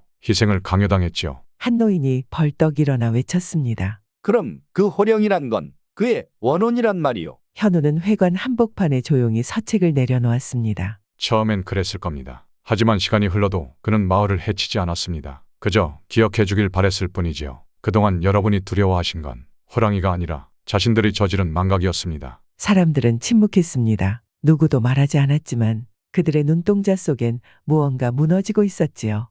그날 밤 현우와 초홍은 다시 연못가로 향했습니다. 두 사람은 나란히 앉아 달빛 아래 물결을 바라보았습니다. 그는 떠났을까요? 아니요, 그는 그대 마음속에 여전히 남아있을 겁니다. 초홍은 가만히 고개를 끄덕였습니다. 그 순간 연못 물결 위로 바람이 일렁였고 버드나무 가지가 살랑이며 두 사람 위로 드리웠습니다. 물속 어딘가에서 아주 잠시 금빛 눈이 떠오르다 이내 사라졌지요. 그건 정말 마지막 작별처럼도 보였고 이제는 더 이상 떠올리지 않아도 된다는 인사처럼도 느껴졌습니다. 그는 이제 편히 쉬고 있을 겁니다. 둘은 조용히 손을 맞잡았습니다. 그 손끝에는 새로운 계절의 온기가 서려 있었지요. 음력 9번째 보름, 백담골엔 봄비가 촉촉히 내리고 있었습니다. 연못가의 버드나무는 새순을 틔우고 있었고 그 아래에는 작고 정갈한 비석 하나가 새로 놓여 있었습니다. 여기 산을 지킨 호걸이 쉬노라. 사랑으로 맺었으되 기억으로 남길 바라노라. 이 비석은 마을 사람들이 자발적으로 세운 것이었습니다. 누구의 강요도 없었고 그 누구의 이익도 따르지 않았습니다. 연못은 여전히 맑고 고요했지만 그 안에 감도는 기운은 이젠 더 이상 두려움이 아니었습니다. 그것은 기억과 따뜻한 추모였지요. 그 후 마을은 점점 달라졌습니다. 해마다 보름이면 음식을 마련해 연못가에 놓기도 하였고 어른들은 아이들에게 이렇게 이야기도 해줬습니다. 옛날엔 이 산에 사람의 마음을 품은 큰 호랑이가 살았단다. 그 호랑이는 누굴 해치려던 게 아니고 그저 자신이 사랑한 이를 끝까지 지키고 싶었던 거란다. 이야기를 들은 아이들은 눈을 동그랗게 뜨고 묻곤 했습니다. 그 호랑이는 지금 어딨어요? 그러면 어른들은 조용히 웃으며 대답했지요. 아마도 우리 마음 어딘가 아직도 조용히 지켜보고 있을 게야. 현우는 마을에 정착했습니다. 예전처럼 의원 일을 하며 사람들의 병을 고쳤고 빈방 하나는 초홍과 함께 도서로 가득 채웠습니다. 초홍은 낮엔 아이들을 모아 글을 가르쳤고 가끔은 연못가 평상에 앉아 조용히 바람을 맞곤 했습니다. 그녀는 이제 더 이상 누군가의 그림자가 아니고 자신의 이름으로 살아가는 사람이었습니다. 둘은 혼례를 올리진 않았지만 누구보다도 다정한 한 쌍이었습니다. 가끔은 아직도 그가 곁에 있는 것 같아요. 그럴 겁니다. 그는 지금도 이 연못 아래에서 그대를 향한 마음을 조용히 간직하고 있을 테니까요. 초홍은 고개를 끄덕이며 연못을 바라보았습니다. 그 물 위엔 하늘이 비치고 잔잔한 바람결이 꽃잎을 실어 나르고 있었지요. 백담의 전설은 그렇게 사랑의 이름으로 마무리되었습니다. 사람의 말귀를 알아듣는 호랑이. 그는 결국 사람보다 더 사람 같았고 짐승의 탈을 쓴 가장 따뜻한 혼이었습니다. 그리고 지금도 백담산을 오르다 조용한 연못 앞에 서면 가끔은 땅을 울리는 낮은 숨소리가 들린다고 합니다. 그건 아직도 누군가를 지켜보고 있는 한 사람의 마음일지도 모르겠네요.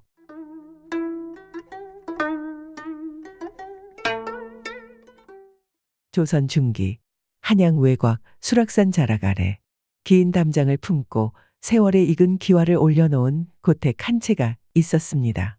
봄이면 매화가 담을 타고 흐드러졌고 여름엔 대숲바람이 처마를 스치며 지나갔습니다. 가을이면 단풍잎이 기와장 위를 뒹굴었고 겨울엔 눈발조차 말없이 담장을 넘었습니다. 그 고택엔 세월보다 더 고요한 여인이 살고 있었습니다. 여인의 이름은 유나마님. 30을 막 넘긴 나이, 정갈하고 곱게 늙은 대갓집 교수답게 말투 하나, 몸가짐 하나에도 흐트러짐이 없었지요. 하지만 그 단정한 말에 누구도 들여다보지 못한 외로움이 고요히 내려앉아 있었습니다. 열해 전 그녀의 남편은 과거를 준비하다 병을 얻어 한 해 겨울 들에 쌓인 눈처럼 조용히 세상을 등졌습니다. 그날 이후 마님의 침전은 단 한 번도 불이 늦게까지 켜진 적이 없었고 이불 속에 외로이 혼자 묻힌 채 그녀는 늘 같은 방향으로만 잠을 청했습니다. 그날도 마님은 침전 깊숙한 곳에 앉아 있었습니다. 마님, 따뜻한 차를 올릴까요? 문 밖에서 하녀 복심이의 조심스런 목소리가 들렸습니다. 복심이는 이 집에서 마님을 가장 오래 모신 사람으로 마님의 눈빛만 봐도 마음을 읽을 줄 아는 인물이었습니다. 아니, 속이 허하니 그냥 물이나 올려두거라. 예, 마님. 문이 닫히고 나자 방 안은 다시 정적에 잠겼습니다. 그녀는 책을 펼쳤지만 글자 하나 눈에 들어오지 않았습니다. 손끝은 무심히 장식수를 따라 내려갔고 옷고름 끝은 그녀의 손가락 사이에서 한없이 맴돌 뿐이었습니다. 계절 때문인지 마음이 더 허전하구나.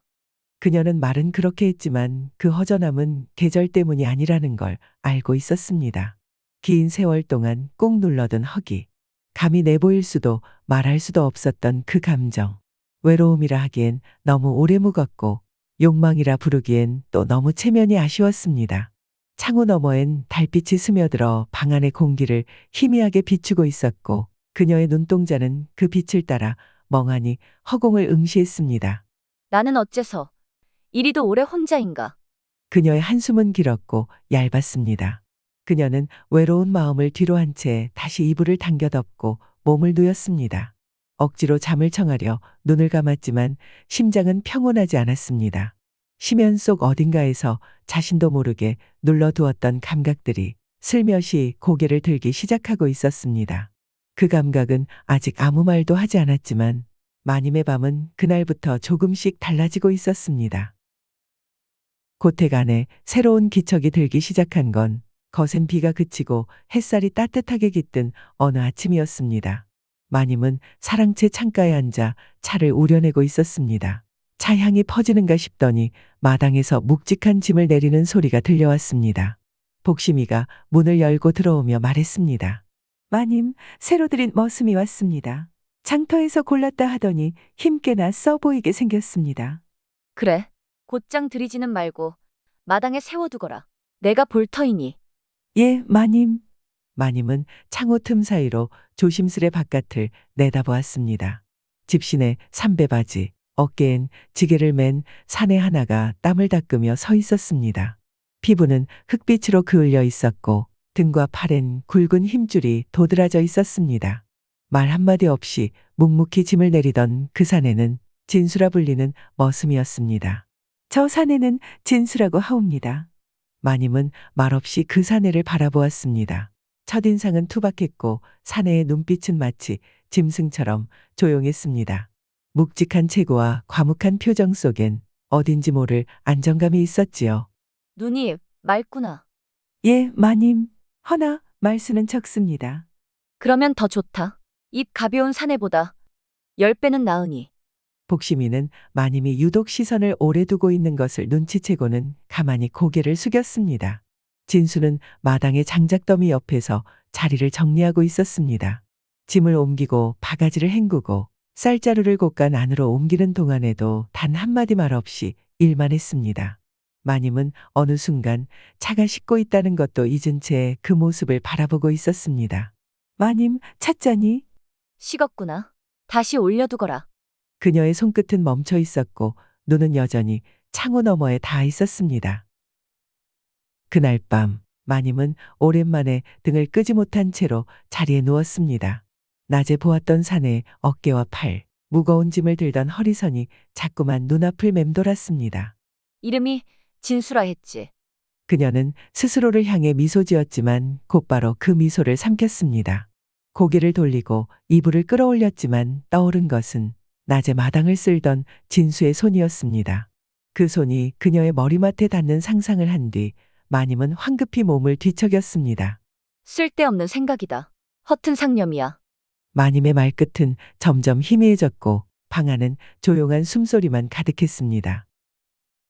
다음 날 아침 마님은 사랑채 툇마루에 앉아 다관에 물을 덜고 있었습니다. 손에 익은 동작이었지만 마음은 한 곳에 머물지 않았습니다. 마당 끝 장작더미 앞에서 팔을 걷어붙인 진수가 저고리를 벗은 채 장작을 패고 있었습니다. 도끼를 쥔 그의 팔뚝은 굵고 단단했으며 땀방울이 굴곡진 가슴 위로 흘러내렸습니다. 쾅 하는 나무 갈라지는 소리에 맞춰 튀어오른 흙먼지가 햇살을 타고 떠올랐고 그 순간 마님의 손에 들고 있던 다관이 탁자에 부딪히며 바닥에 물이 흘렀습니다. 어머. 복심이 곁에서 놀라 눈을 동그랗게 떴습니다. 마님, 괜찮으십니까? 괜찮다. 손에 힘이 덜 들어간 모양이구나. 말은 그렇게 했지만 이미 마님의 시선은 멀찍이 서 있는 진수의 등 아래 허리선 어귀를 스치고 있었습니다. 그곳에서는 반짝이는 땀이 햇빛에 젖어 흐르고 있었지요. 마님은 고개를 돌리고 자리를 털고 일어났습니다. 차는 물리고 서고를 정리해둬라. 나는 방에 들어가 있겠다. 예, 마님. 방으로 돌아온 마님은 잠시 문을 닫고 선 채로 눈을 감았습니다. 진수의 젖은 팔, 나무를 쪼개던 굳은 손등, 걸을 때마다 살짝씩 흔들리던 굵은 허벅지까지 모든 것이 또렷하게 떠올랐습니다. 그날 저녁, 마님은 식사를 마치고 자리에 누웠지만 눈을 감아도 피로가 밀려오지 않았습니다. 그날 낮에 그 장면이 자꾸 머릿속에 맴돌았습니다. 그녀는 조심스레 이불 안 어딘가로 손끝을 얹었습니다. 허튼 상상. 그저 일꾼일 뿐인데. 그러나 상상은 멈추지 않았습니다. 곧 마님의 숨결이 잦아지고 목덜미 아래로 소름이 돋았습니다. 이불 아래 심장은 조용히 두근거렸고 온몸은 기이한 열기로 데워지고 있었습니다. 이튿날 아침 마님은 평소보다 이른 시각에 사랑채로 나왔습니다.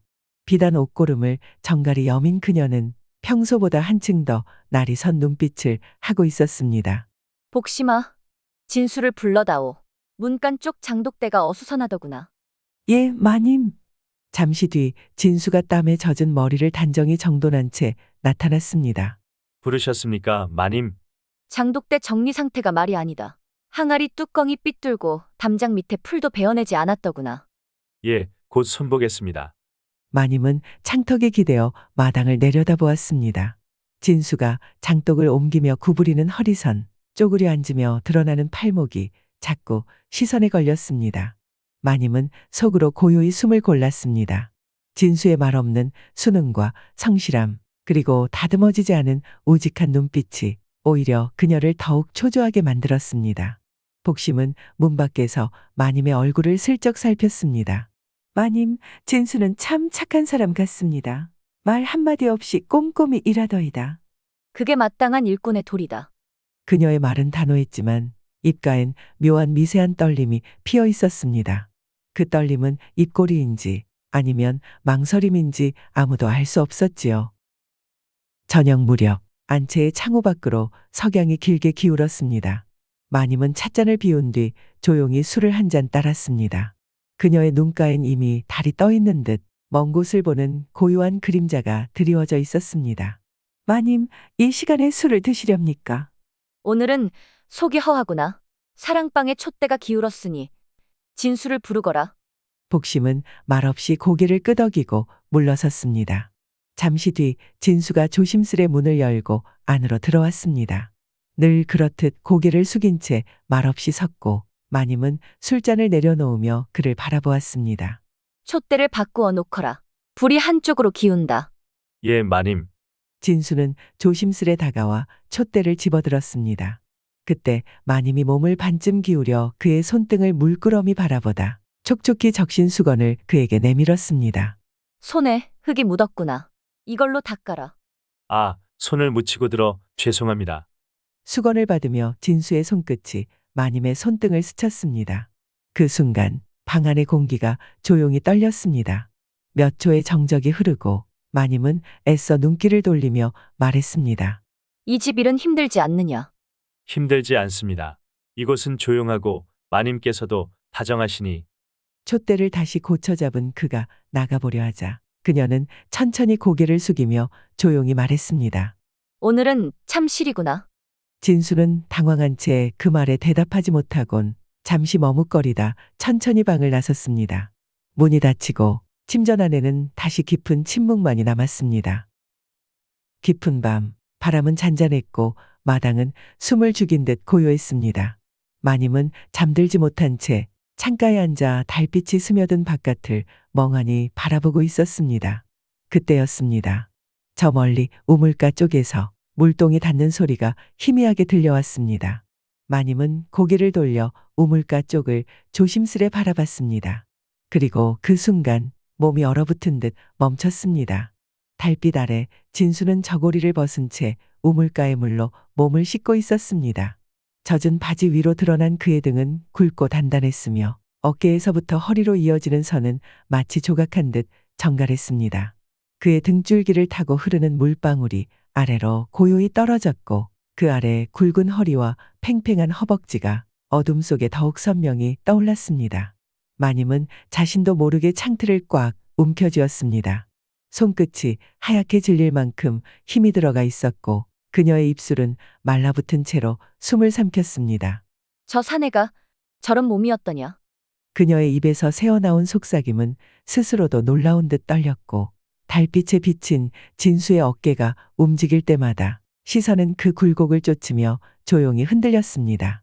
그의 숨소리, 물을 퍼올리는 팔의 움직임, 젖은 피부 위로 고요히 빛나던 달빛까지 모든 것이 마님의 감각을 자극하고 있었습니다. 이제 그만 보자. 그만. 하지만 눈은 떨어지지 않았습니다. 움켜쥔 손끝은 덜덜 떨리고 가슴속은 들끓었습니다. 그녀의 시선은 이미 오래전부터 넘지 말아야 할 선을 넘고 있었는지도 모릅니다. 그 밤 창틈 사이로 몰래 흘러든 달빛은 그녀의 가슴 안에 위치한 깊은 갈망을 조용히 비추고 있었습니다. 그녀는 문득 입술을 깨물었습니다. 그저 일꾼일 뿐이라 하지 않았느냐. 그런데 마님의 두 눈은 또다시 우물가를 바라보았습니다. 그녀는 알고 있었습니다. 이제 더는 자신을 숨길 수 없다는 것을. 이른 아침을 맞이하는 시각, 안채 침전은 아직 어둠 속에 잠겨 있었습니다. 마님은 깊은 꿈을 꾸고 있었고 그녀의 몸은 이슬 같은 땀에 젖어 얇은 옷은 피부에 밀착되어 있었습니다. 깊고 따뜻한 품이 스르륵 다가와 그녀를 감싸 안았습니다. 거칠지만 다정한 숨결이 목덜미에 닿았고 순간 잠결에 새어나온 한 줄기 숨소리에 마님은 놀라 눈을 떴습니다. 심장은 쿵 하고 떨어져 내렸고 입술은 벌어져 마르기 시작했습니다. 천천히 고개를 돌려 침전 안을 둘러보았지만 그 누구도 없었습니다. 방은 여전히 조용했고 촛불은 꺼진 지 오래였습니다. 마님은 천천히 몸을 일으켰습니다. 순간 허리께에서 느슨하게 흘러내린 치마끈이 손끝에 걸렸습니다. 마님의 눈동자가 크게 흔들렸습니다. 꿈인데. 분명 꿈이었는데. 그녀는 손끝으로 자신의 허리를 감싸며 풀어진 매듭을 다시 단단히 묶었습니다. 그때 문 밖에서 익숙한 목소리가 들려왔습니다. 마님, 물 태워졌사옵니다. 아침 씻김을 도와드릴까요? 마님은 반사적으로 목소리를 높였습니다. 됐다고. 어찌 이리 시끄럽게 구느냐. 물 따위 필요 없다 했잖느냐. 복심이는 놀라 얼른 물러섰습니다. 마님은 숨을 헐떡이며 손으로 이마의 땀을 닦았습니다. 눈꺼풀 아래로는 여전히 그 꿈에서의 숨결과 온기가 아른거리고 있었습니다. 이게 욕정인지 허기인지. 그날 마님의 걸음은 유난히 느려졌고 복심이는 조심스럽게 마님의 눈치를 살폈습니다. 마님 괜찮으십니까? 안색이 좀 창백하셔서. 마님은 잠시 그녀를 바라보다 고개를 돌렸습니다. 별일 아니다. 나가보거라. 예, 마님. 복심이의 눈엔 마님의 혼잣말 같은 중얼거림과 자꾸 방 안에서 흘러나오는 그 깊은 침묵이 어딘가 낯설게 느껴지고 있었습니다. 그날 저녁, 안채는 유난히 조용했습니다. 하늘에선 초승달이 걸려 있었고 사랑채의 등불은 은은하게 흔들리고 있었습니다. 마님은 방 안에 앉아 찻잔을 비우며 잠긴 듯한 눈으로 마루 끝을 응시하고 있었습니다. 문 밖엔 진수가 집단을 묶고 있었습니다. 그의 팔이 움직일 때마다 어깨와 등 근육이 꿈틀거렸고 마님은 몇 번이고 시선을 거두려 했었지만 자꾸만 시선이 그리로 향했습니다. 복심아. 예, 마님. 진수를 불러라. 사랑방 안쪽. 책장을 옮겨야겠다. 복심이는 고개를 숙이며 나갔고 잠시 후 조용한 발걸음과 함께 문이 열렸습니다. 진수가 고개를 숙이며 방 안으로 들어섰습니다. 부르셨습니까, 마님? 마님은 고개를 들지 않은 채 잔을 내려놓으며 말했습니다. 저 책장이 눈에 거슬려서 말이다. 벽 쪽으로 좀 옮겨다오. 진수는 고요히 고개를 끄덕이며 다가갔고 낡은 책장을 조심스레 옮기기 시작했습니다. 책장이 조금 삐거덕거리자 마님은 자리에서 일어나 그를 향해 다가갔습니다. 조심하거라. 거기 받침이 흔들릴 수도 있으니. 진수는 책장을 붙잡은 채 손을 뻗었고 그 순간 마님이 그의 손등 위에 조심스레 손을 얹었습니다. 방 안은 갑작스레 고요해졌고 등불이 바람결에 살짝 흔들렸습니다. 손이 거칠구나. 마당 쪽 장작을 정리하느라 아직 씻질 못했습니다. 마님은 물수건이 담긴 사발을 집어 그에게 내밀었습니다. 이걸로 닦거라. 진수는 천천히 손을 내밀어 그 사발을 받았고 그 과정에서 또 한 번 두 사람의 손끝이 닿았습니다. 이번엔 조금 더 천천히 그리고 오래. 이 손 참 크구나. 진수는 말없이 고개를 숙였습니다. 그의 귀끝이 붉게 물들어 있었고 방 안의 공기는 이전과는 다르게 따뜻해졌습니다. 마님은 다시 자리에 앉으며 시선을 거두었고 진수는 책장을 정리한 뒤 조용히 물었습니다. 다 옮겨 싸운데 더 시키실 일 없으십니까? 마님. 그녀는 망설였습니다. 입을 열까, 한 번 더 그를 붙잡을까. 하지만 자신의 체면과 신분이 크게 마음에 걸렸습니다. 됐다. 물러가 보거라. 진수는 공손히 인사한 뒤 문을 나섰고 그가 떠난 자리엔 수건의 온기와 손끝의 열기만이 남아 있었습니다. 마님은 문이 닫히자마자 조용히 손바닥을 바라보았습니다. 그 작은 다음이 불씨처럼 심장 위에 살아 움직이고 있었습니다. 그녀는 손을 가슴께로 가져가 조용히 쓸었습니다. 한 번, 또 한 번. 그날 밤, 바람 한 점 없던 침전하는 숨소리조차 고요했습니다. 방 안 등불은 오랫동안 켜져 있었고 마님은 이불을 덮은 채 누워 있었습니다. 그녀의 눈은 감기지 않았습니다. 그 위엔 아직도 저녁의 그 체온이 남아있는 듯 기이한 열기가 돌고 있었습니다. 이대로는 안 되겠다. 마님은 몸을 일으켰고 입술을 깨물며 무언가 결심한 듯 촛불 옆에 앉았습니다. 술을 한 잔, 두 잔, 그녀의 볼엔 서서히 붉은 기운이 돌기 시작했습니다. 잠시 후 그녀는 문가를 향해 고요히 말했습니다. 복심아, 진수를 데려오너라. 내 볼 일이 있다. 복심이는 조용히 대답하고 물러났고 몇 분 뒤 느릿한 발소리와 함께 문이 조심스럽게 열렸습니다. 진수는 늘 그렇듯 고개를 숙인 채 방 안으로 들어섰습니다. 부르셨습니까, 마님? 마님은 그와 눈을 맞춘 채 말했습니다. 사랑방 문 쪽 발판이 흔들린다더구나. 가서 확인해 보아라. 이 밤중에 말씀이십니까? 마님은 잠시 그를 바라보다 부드럽게 웃었습니다. 이 밤중이니 보는 이도 없지 않느냐. 진수는 짧게 고개를 끄덕이고 문을 향해 몸을 돌리려 했습니다. 그때 마님의 목소리가 낮고 조용하게 그를 붙들었습니다. 잠깐. 진수는 멈춰섰고 마님은 조용히 자리에서 일어났습니다. 붉은 비단 저고리가 촛불 아래서 느슨히 흘러내렸고 고름 하나가 반쯤 풀려 있었습니다. 너는 내가 두렵지 않느냐. 진수는 고개를 천천히 들었습니다. 그 눈빛은 여전히 순했고 묵직했습니다. 그러나 그 안에는 무언가가 일렁이고 있었습니다. 마님께선 제게 은인이시옵니다. 두려운 분이 아니라 소중한 분입니다. 마님은 입술을 눌러 다물고는 천천히 진수에게 다가갔습니다. 이불을 옆으로 밀어내고 조심스레 그의 손을 잡았습니다. 진수야? 진수는 말없이 그녀의 손을 감싸쥐었고 두 사람은 서로를 바라보았습니다. 길고도 조용한 시간이 흐른 뒤 마님은 그의 손을 끌어당겨 자기 무릎 위에 올려두었습니다. 그 손등을 조용히 어루만지며 입을 열었습니다. 이 손, 나는 오래전부터 품고 싶었다. 진수는 입을 열지 않았습니다. 그저 조용히 고개를 끄덕였고 그 눈엔 흔들림 대신 깊고 따뜻한 온기가 맺혀 있었습니다. 그들의 입술은 조용히 맞닿았습니다. 첫 다음은 떨림이었고 두 번째는 허기였으며 세 번째엔 그 허기를 품겠다는 담담한 수긍이었습니다. 마님은 처음으로 자신의 품을 내어주었고 진수는 아무 말 없이 그 속으로 고요히 걸어 들어갔습니다. 온기와 온기가 뒤섞이고 외로움과 외로움이 서로를 덮는 그 밤. 그들은 마침내 선을 넘었습니다. 오래도록 침전의 등불은 꺼지지 않았습니다. 촛농은 천천히 흘러내렸고 바람 한 점 없는 방에는 그들의 숨결로만 가득 채워져 있었지요. 밖은 새벽이 가까워졌지만 방 안은 아직도 긴 밤의 끝자락에 머물고 있었습니다. 한참 뒤 마님은 숨을 고르며 진수의 품 안에 안겨 있었습니다. 그녀의 눈동자엔 더 이상 갈증도 두려움도 없었습니다. 진수는 조용히 일어나 마루 끝에 앉아 해가 떠오르는 하늘을 바라보았습니다. 이튿날 아침 마님은 이불을 덮은 채 조용히 눈을 떴습니다. 어느새 새들이 지저귀고 햇살은 살며시 창호 끝을 적시고 있었습니다.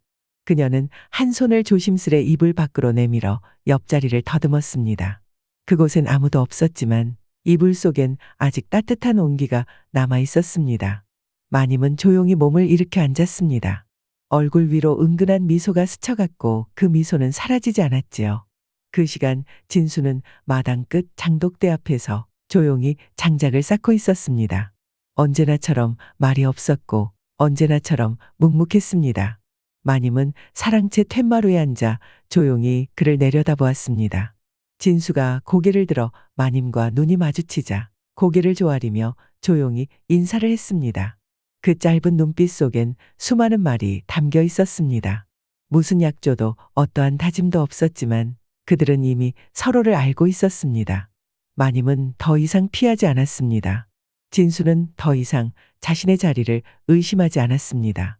진수야, 오늘은 저 담장 너머 뒷밭도 둘러보거라. 어제 비가 조금 내려 습했을 게다. 예, 마님. 그 말은 특별하지 않았지만 마님은 마음을 담아 말했습니다. 진수는 더 깊이 허리를 굽혀 대답했습니다. 그날 이후 둘은 특별한 말이 없었습니다. 하지만 마님은 매일같이 그가 머무는 자리에 눈길을 두었고 진수는 매일 아침 마루 끝에 앉아 차향이 퍼지는 집안을 조용히 바라보았습니다. 그들이 나눈 것은 욕심만이 아니었습니다. 허기졌던 마음, 굳게 닫혀있던 방 안의 공기, 지워지지 않는 한숨과 기다림까지 그 모든 것이 천천히 그러나 확실하게 서로를 감쌌습니다. 사랑이란 말은 단 한 번도 입 밖에 나오지 않았지만 그들이 나누었던 눈빛 하나, 손끝의 머뭇거림 하나가 누구보다도 깊은 감정을 말해주고 있었습니다. 계절이 바뀐 후에도 마님은 찻잔을 두 손으로 감싼 채 조용히 웃고 있었습니다. 진수는 흙 묻은 손으로 문턱 아래를 다듬다가 문득 고개를 들고 마님의 시선을 조용히 받아냈습니다. 아무 말 없이 서로를 바라본 채 그들은 그렇게 또 하루를 시작하고 있었습니다.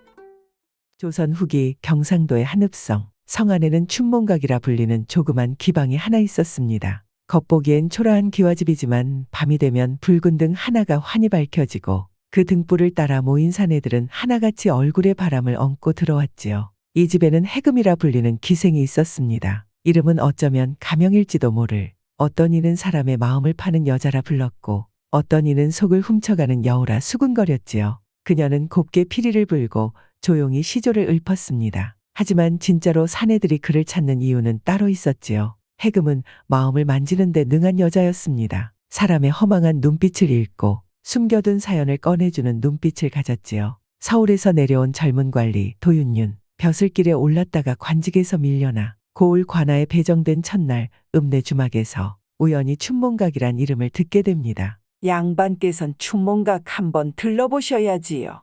해금이라 불리는 기생이 있어. 눈 한번 마주치면 속까지 들켜버린다 하대요. 시골 기생에겐 별 관심 없소이다.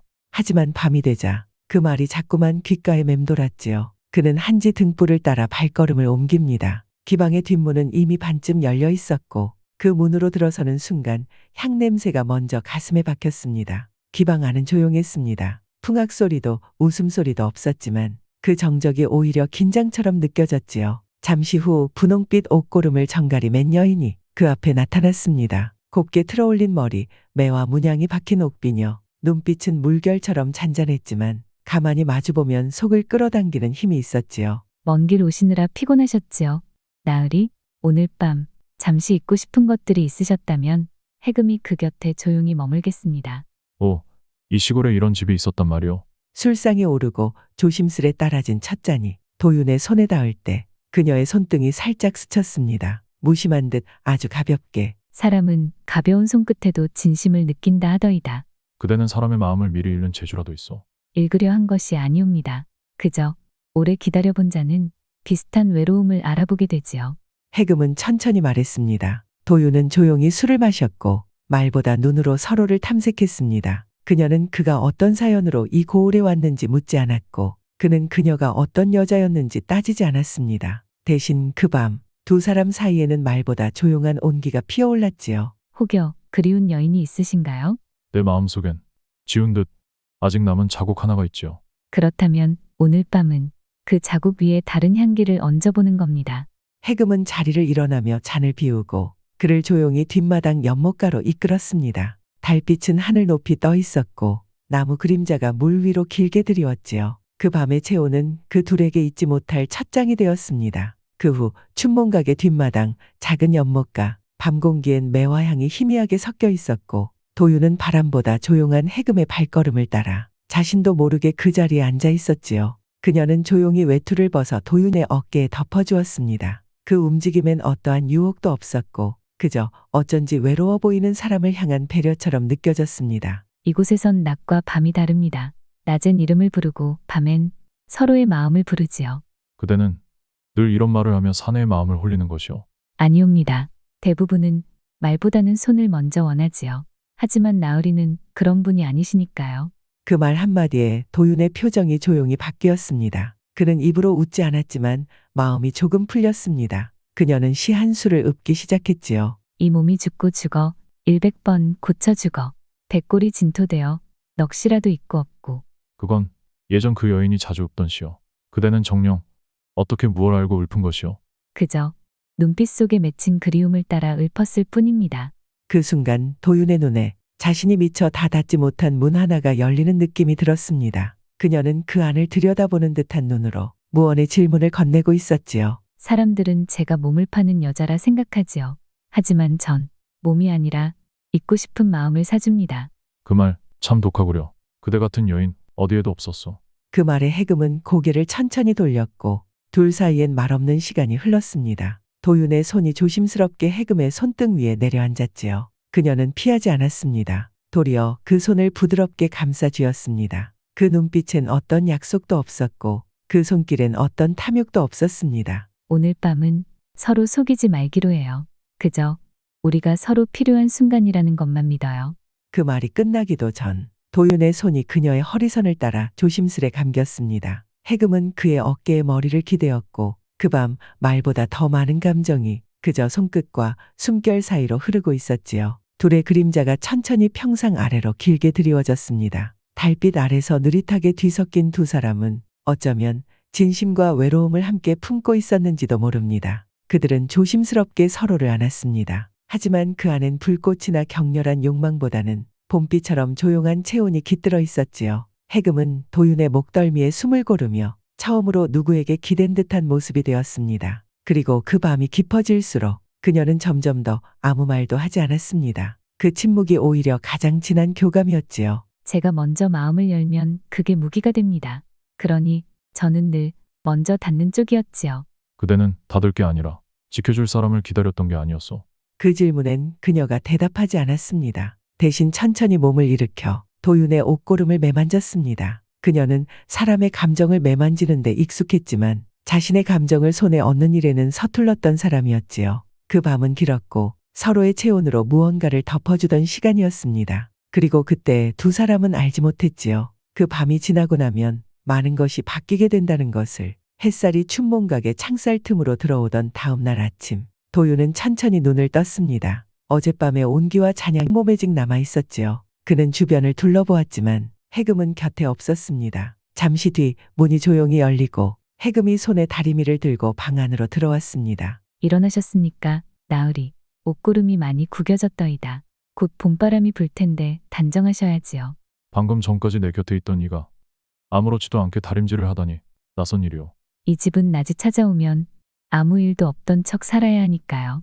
해금의 말은 조용했지만 그 안에는 익숙한 체념이 녹아 있었습니다. 도윤은 그 미소 속에서 무언가 꺾인 감정을 느꼈지요. 그녀는 기생이었고 기방은 살아남기 위한 공간이었습니다. 밤에 나눈 게 진심이라도 낮이 되면 숨겨야 살아남을 수 있는 곳이었지요. 해금은 은으로 만든 작은 단도를 꺼내 도윤의 고름을 잘라내듯 단정히 정리해줬습니다. 그 손놀림엔 익숙함과 단호함이 묻어 있었지요. 그녀는 오래도록 사람의 정을 칼로 잘라내며 살아온 사람이었습니다. 그날 오후 도윤은 관아를 찾았습니다. 좌천된 몸이었지만 격식은 남아 있었고 현감이 그를 마지못해 대접했지요. 술상이 차려지고 형식적인 인사가 오간 뒤 현감이 조심스럽게 입을 열었습니다. 어이, 도윤 나으리, 여흥은 어떠하셨소? 춘몽과 개금이 그 물건이 꽤 괜찮지요? 그 말을 관에서 하시기엔 경솔하십니다.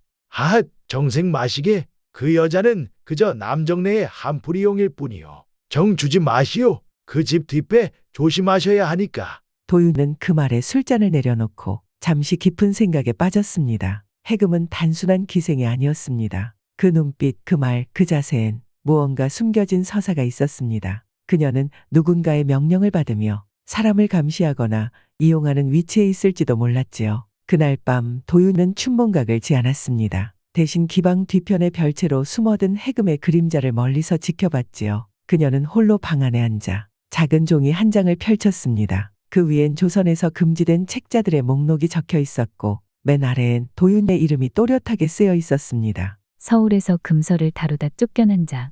그런데 어찌 그리 눈빛은 곧단 말인가? 해금은 단순한 기생이 아니었습니다. 그녀는 이 고을의 권력자들과 연을 맺고 있었고 누구를 감시하고 누구를 살려야 할지를 스스로 판단해야 하는 역할도 맡고 있었지요. 하지만 그녀의 손이 떨렸습니다. 이미 그는 단순한 감시 대상이 아니라 처음으로 마음이 머문 사람이었기 때문입니다. 그녀는 스스로에게 말했습니다. 이 마음은 내 것이 아니야. 마음이 생기면 나도 약해지니까. 그리고 그 밤 해금은 손님을 받지 않았습니다. 검은 고를 꺼내어 조용히 한 곡을 탔습니다. 손끝은 단단했지만 소리는 어딘가 가늘고 부서졌지요. 그 음악은 아무에게도 들려주기 위한 것이 아니었습니다. 그건 오직 자신을 잊지 않기 위한 소리였습니다. 며칠 뒤 도윤은 관아의 서고에서 은밀히 관리되던 서찰 하나를 발견하게 됩니다. 그 안에는 익숙한 필체로 작성된 춘몽각과 관련된 보고서와 함께 해금의 이름이 등장하고 있었습니다. 그녀는 이 고을의 일부 관원과 연결되어 금지된 서적의 유통과 서울에서 내려온 인물들에 대한 감시를 맡고 있었던 것이지요. 그 서찰 끝자락엔 도윤의 이름 위에 붉은 점이 찍혀 있었습니다. 그건 곧 위험 인물로 분류되었음을 뜻하는 표시였습니다. 나를 시험하기 위해 접근한 것인가? 아니면 그 밤이 진심이었나? 그는 혼란에 빠졌습니다. 자신이 알고 있는 해금, 눈빛으로 마음을 건네던 그 여인은 정녕 계산된 손길이었던 걸까? 그 답을 찾기 위해 도윤은 스스로 춘몽각 뒤편을 살피기 시작했지요. 그날 밤 해금은 자주 들르던 작은 골목을 따라 기방 밖으로 조용히 나왔습니다. 그녀의 걸음은 서두르지 않았지만 결코 편안하지도 않았습니다. 이내 도윤은 그 뒤를 따랐고 해금이 들어선 곳은 오래된 양반가의 낡은 저택이었습니다. 그 안엔 이미 누군가가 기다리고 있었습니다. 내가 분명히 말했을 텐데 그 자는 건드리지 말라고. 이미 그 사람은 눈치챈 것 같습니다. 그렇다면 더 위험해. 그 눈은 우리를 가만히 두지 않을 거야. 그 사람은 저를 보는 눈이 달랐습니다. 다른 사내들과는 달랐습니다. 너 지금 감정이라도 생긴 게냐? 모르겠습니다. 다만 그 사람 앞에 서면 숨기고 싶던 제 자신까지 돌아보게 됩니다. 그 모든 대화를 도윤이 담장 너머에서 들었습니다. 그는 숨을 죽인 채 자신이 들은 것이 믿기지 않았습니다. 그녀가 그를 감시해온 것이 사실이라는 것. 하지만 그 과정에서 진심이 싹텄다는 것. 그건 곧 해금 역시 흔들리고 있다는 증거였지요. 그 밤이 다가기 전 도윤은 춘몽각을 다시 찾았습니다. 그녀도 그가 올 것을 알고 있었던 듯 등불도 켜지 않은 방 안에서 말없이 그를 기다리고 있었지요. 낭자, 그대는 그날 밤의 모든 것이 연기였소. 아니옵니다. 그대가 나를 살피고 시험하고 보고했다는 것도 사실이요. 그건 사실입니다. 그럼 대체 내게 보여준 눈빛은, 내게 닿은 그 손길은 무엇이었소? 제 진심이었습니다. 나으리는 몰랐겠지만 그날 밤 제가 처음으로 무너질까 두려워졌습니다. 그녀는 떨리는 손으로 책상 위에 놓여있던 작은 나무 상자를 열었습니다. 그 안엔 자개로 된 백학 문양의 비녀 하나가 들어있었습니다. 해금은 그걸 조용히 꺼내어 도윤에게 건넸습니다. 이건 제가 내어드릴 수 있는 마지막입니다. 혹여나 이 고을을 떠나실 일이 생기거든 이 비녀만은 버리지 말고 가져가 주세요. 도윤은 말없이 비녀를 받아들었습니다. 손에 쥔 그것은 작고 가벼웠지만 그 안에 담긴 의미는 그 어떤 말보다도 무거웠습니다. 그날 밤 둘은 말없이 나란히 앉아 있었습니다. 그 어떤 손길도 없이, 어떤 입맞춤도 없이, 다만 서로의 진심을 마지막으로 담아두려는 사람들처럼. 그날 밤 이후 도윤은 관아에 나가지 않았습니다. 해금이 건넨 비녀 하나만 품고 그저 조용히 방 안에 머물렀지요. 비녀의 끝을 만지며 그가 떠올린 것은 그녀의 미소도 눈빛도 아닌 그녀가 숨기고 있었던 두려움이었습니다. 그녀는 그를 시험했지만 자신도 모르게 점점 그녀에 대한 마음이 커졌고 이제는 그 결과를 받아들이려 하고 있었습니다. 며칠이 지난 후 춘몽각엔 익숙한 인물들이 속속 모이기 시작했습니다. 평소에 기방을 찾지 않던 관리들, 수상한 말씨를 가진 사내들, 이방이 아닌 무명자들이 쓰는 암호 같은 종이들, 도유는 몰래 그 흐름을 따라가던 중 관아에서 또 하나의 밀서를 발견하게 됩니다. 이번엔 더 노골적인 지시가 적혀 있었지요. 해금은 더 이상 감정을 가질 수 없는 자다. 도유는 곧 정식적으로 추국을 받을 자. 춘몽각은 곧 정리될 것. 나뿐만이 아닌 해금을 향한 위협이구나. 그는 더는 망설이지 않았습니다. 그녀를 지키기 위해 혹은 그녀를 자유롭게 놓아주기 위해서라도 무엇인가 해야 했지요. 그는 곧장 춘몽각으로 향했습니다. 그녀는 이미 모든 걸 알고 있다는 듯이 행동했습니다. 도윤의 눈빛에 말씨에 그리고 그의 급한 숨결 속에도 올 줄 알았습니다. 나으리. 하지만 늦었습니다. 춘몽각이 폐쇄된다는 소문이 있습니다. 현감은 당신을 끌어내릴 거요. 내가 그걸 막을 수 있습니다. 내가. 아닙니다. 막지 마십시오. 해금의 눈은 담담했지만 그 안엔 결심이 가득했습니다. 그녀는 이미 오래전부터 이 날이 올 것을 알고 있었던 듯 말했지요. 춘몽각은 저희 보호막이었습니다. 그 안에선 저는 누구의 것도 아니었고 전 그 누구의 여인도 되지 않았지요. 하지만 그날 밤부터 그렇다면 나와 함께 떠납시다. 이 고을, 이 세력들을 다 벗어나면 우리는 함께 편히 살아갈 수 있어. 그 말에 해금은 눈을 감았습니다. 오래 생각해왔고 꿈꾸던 일이었지만 정작 그가 이렇게 말하리라 생각하진 않았지요. 지금 떠나면 나으리는 끝까지 도망자가 됩니다. 이미 나으리의 이름은 올라갔고 제가 감췄던 서찰도 곧 들통날 것입니다. 그럼 왜 내게 비녀를 건넸어? 그리고 왜 그런 눈빛을 주었어? 같이 도망치자는 뜻이 아니었습니다. 저를 기억해달란 뜻이었지요. 그 말은 도윤의 심장을 내리쳤습니다.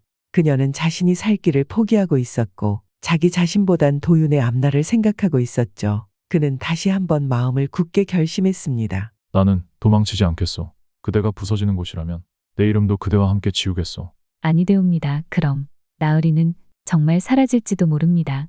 사라지더라도 그대 곁이라면 후회하지 않겠어.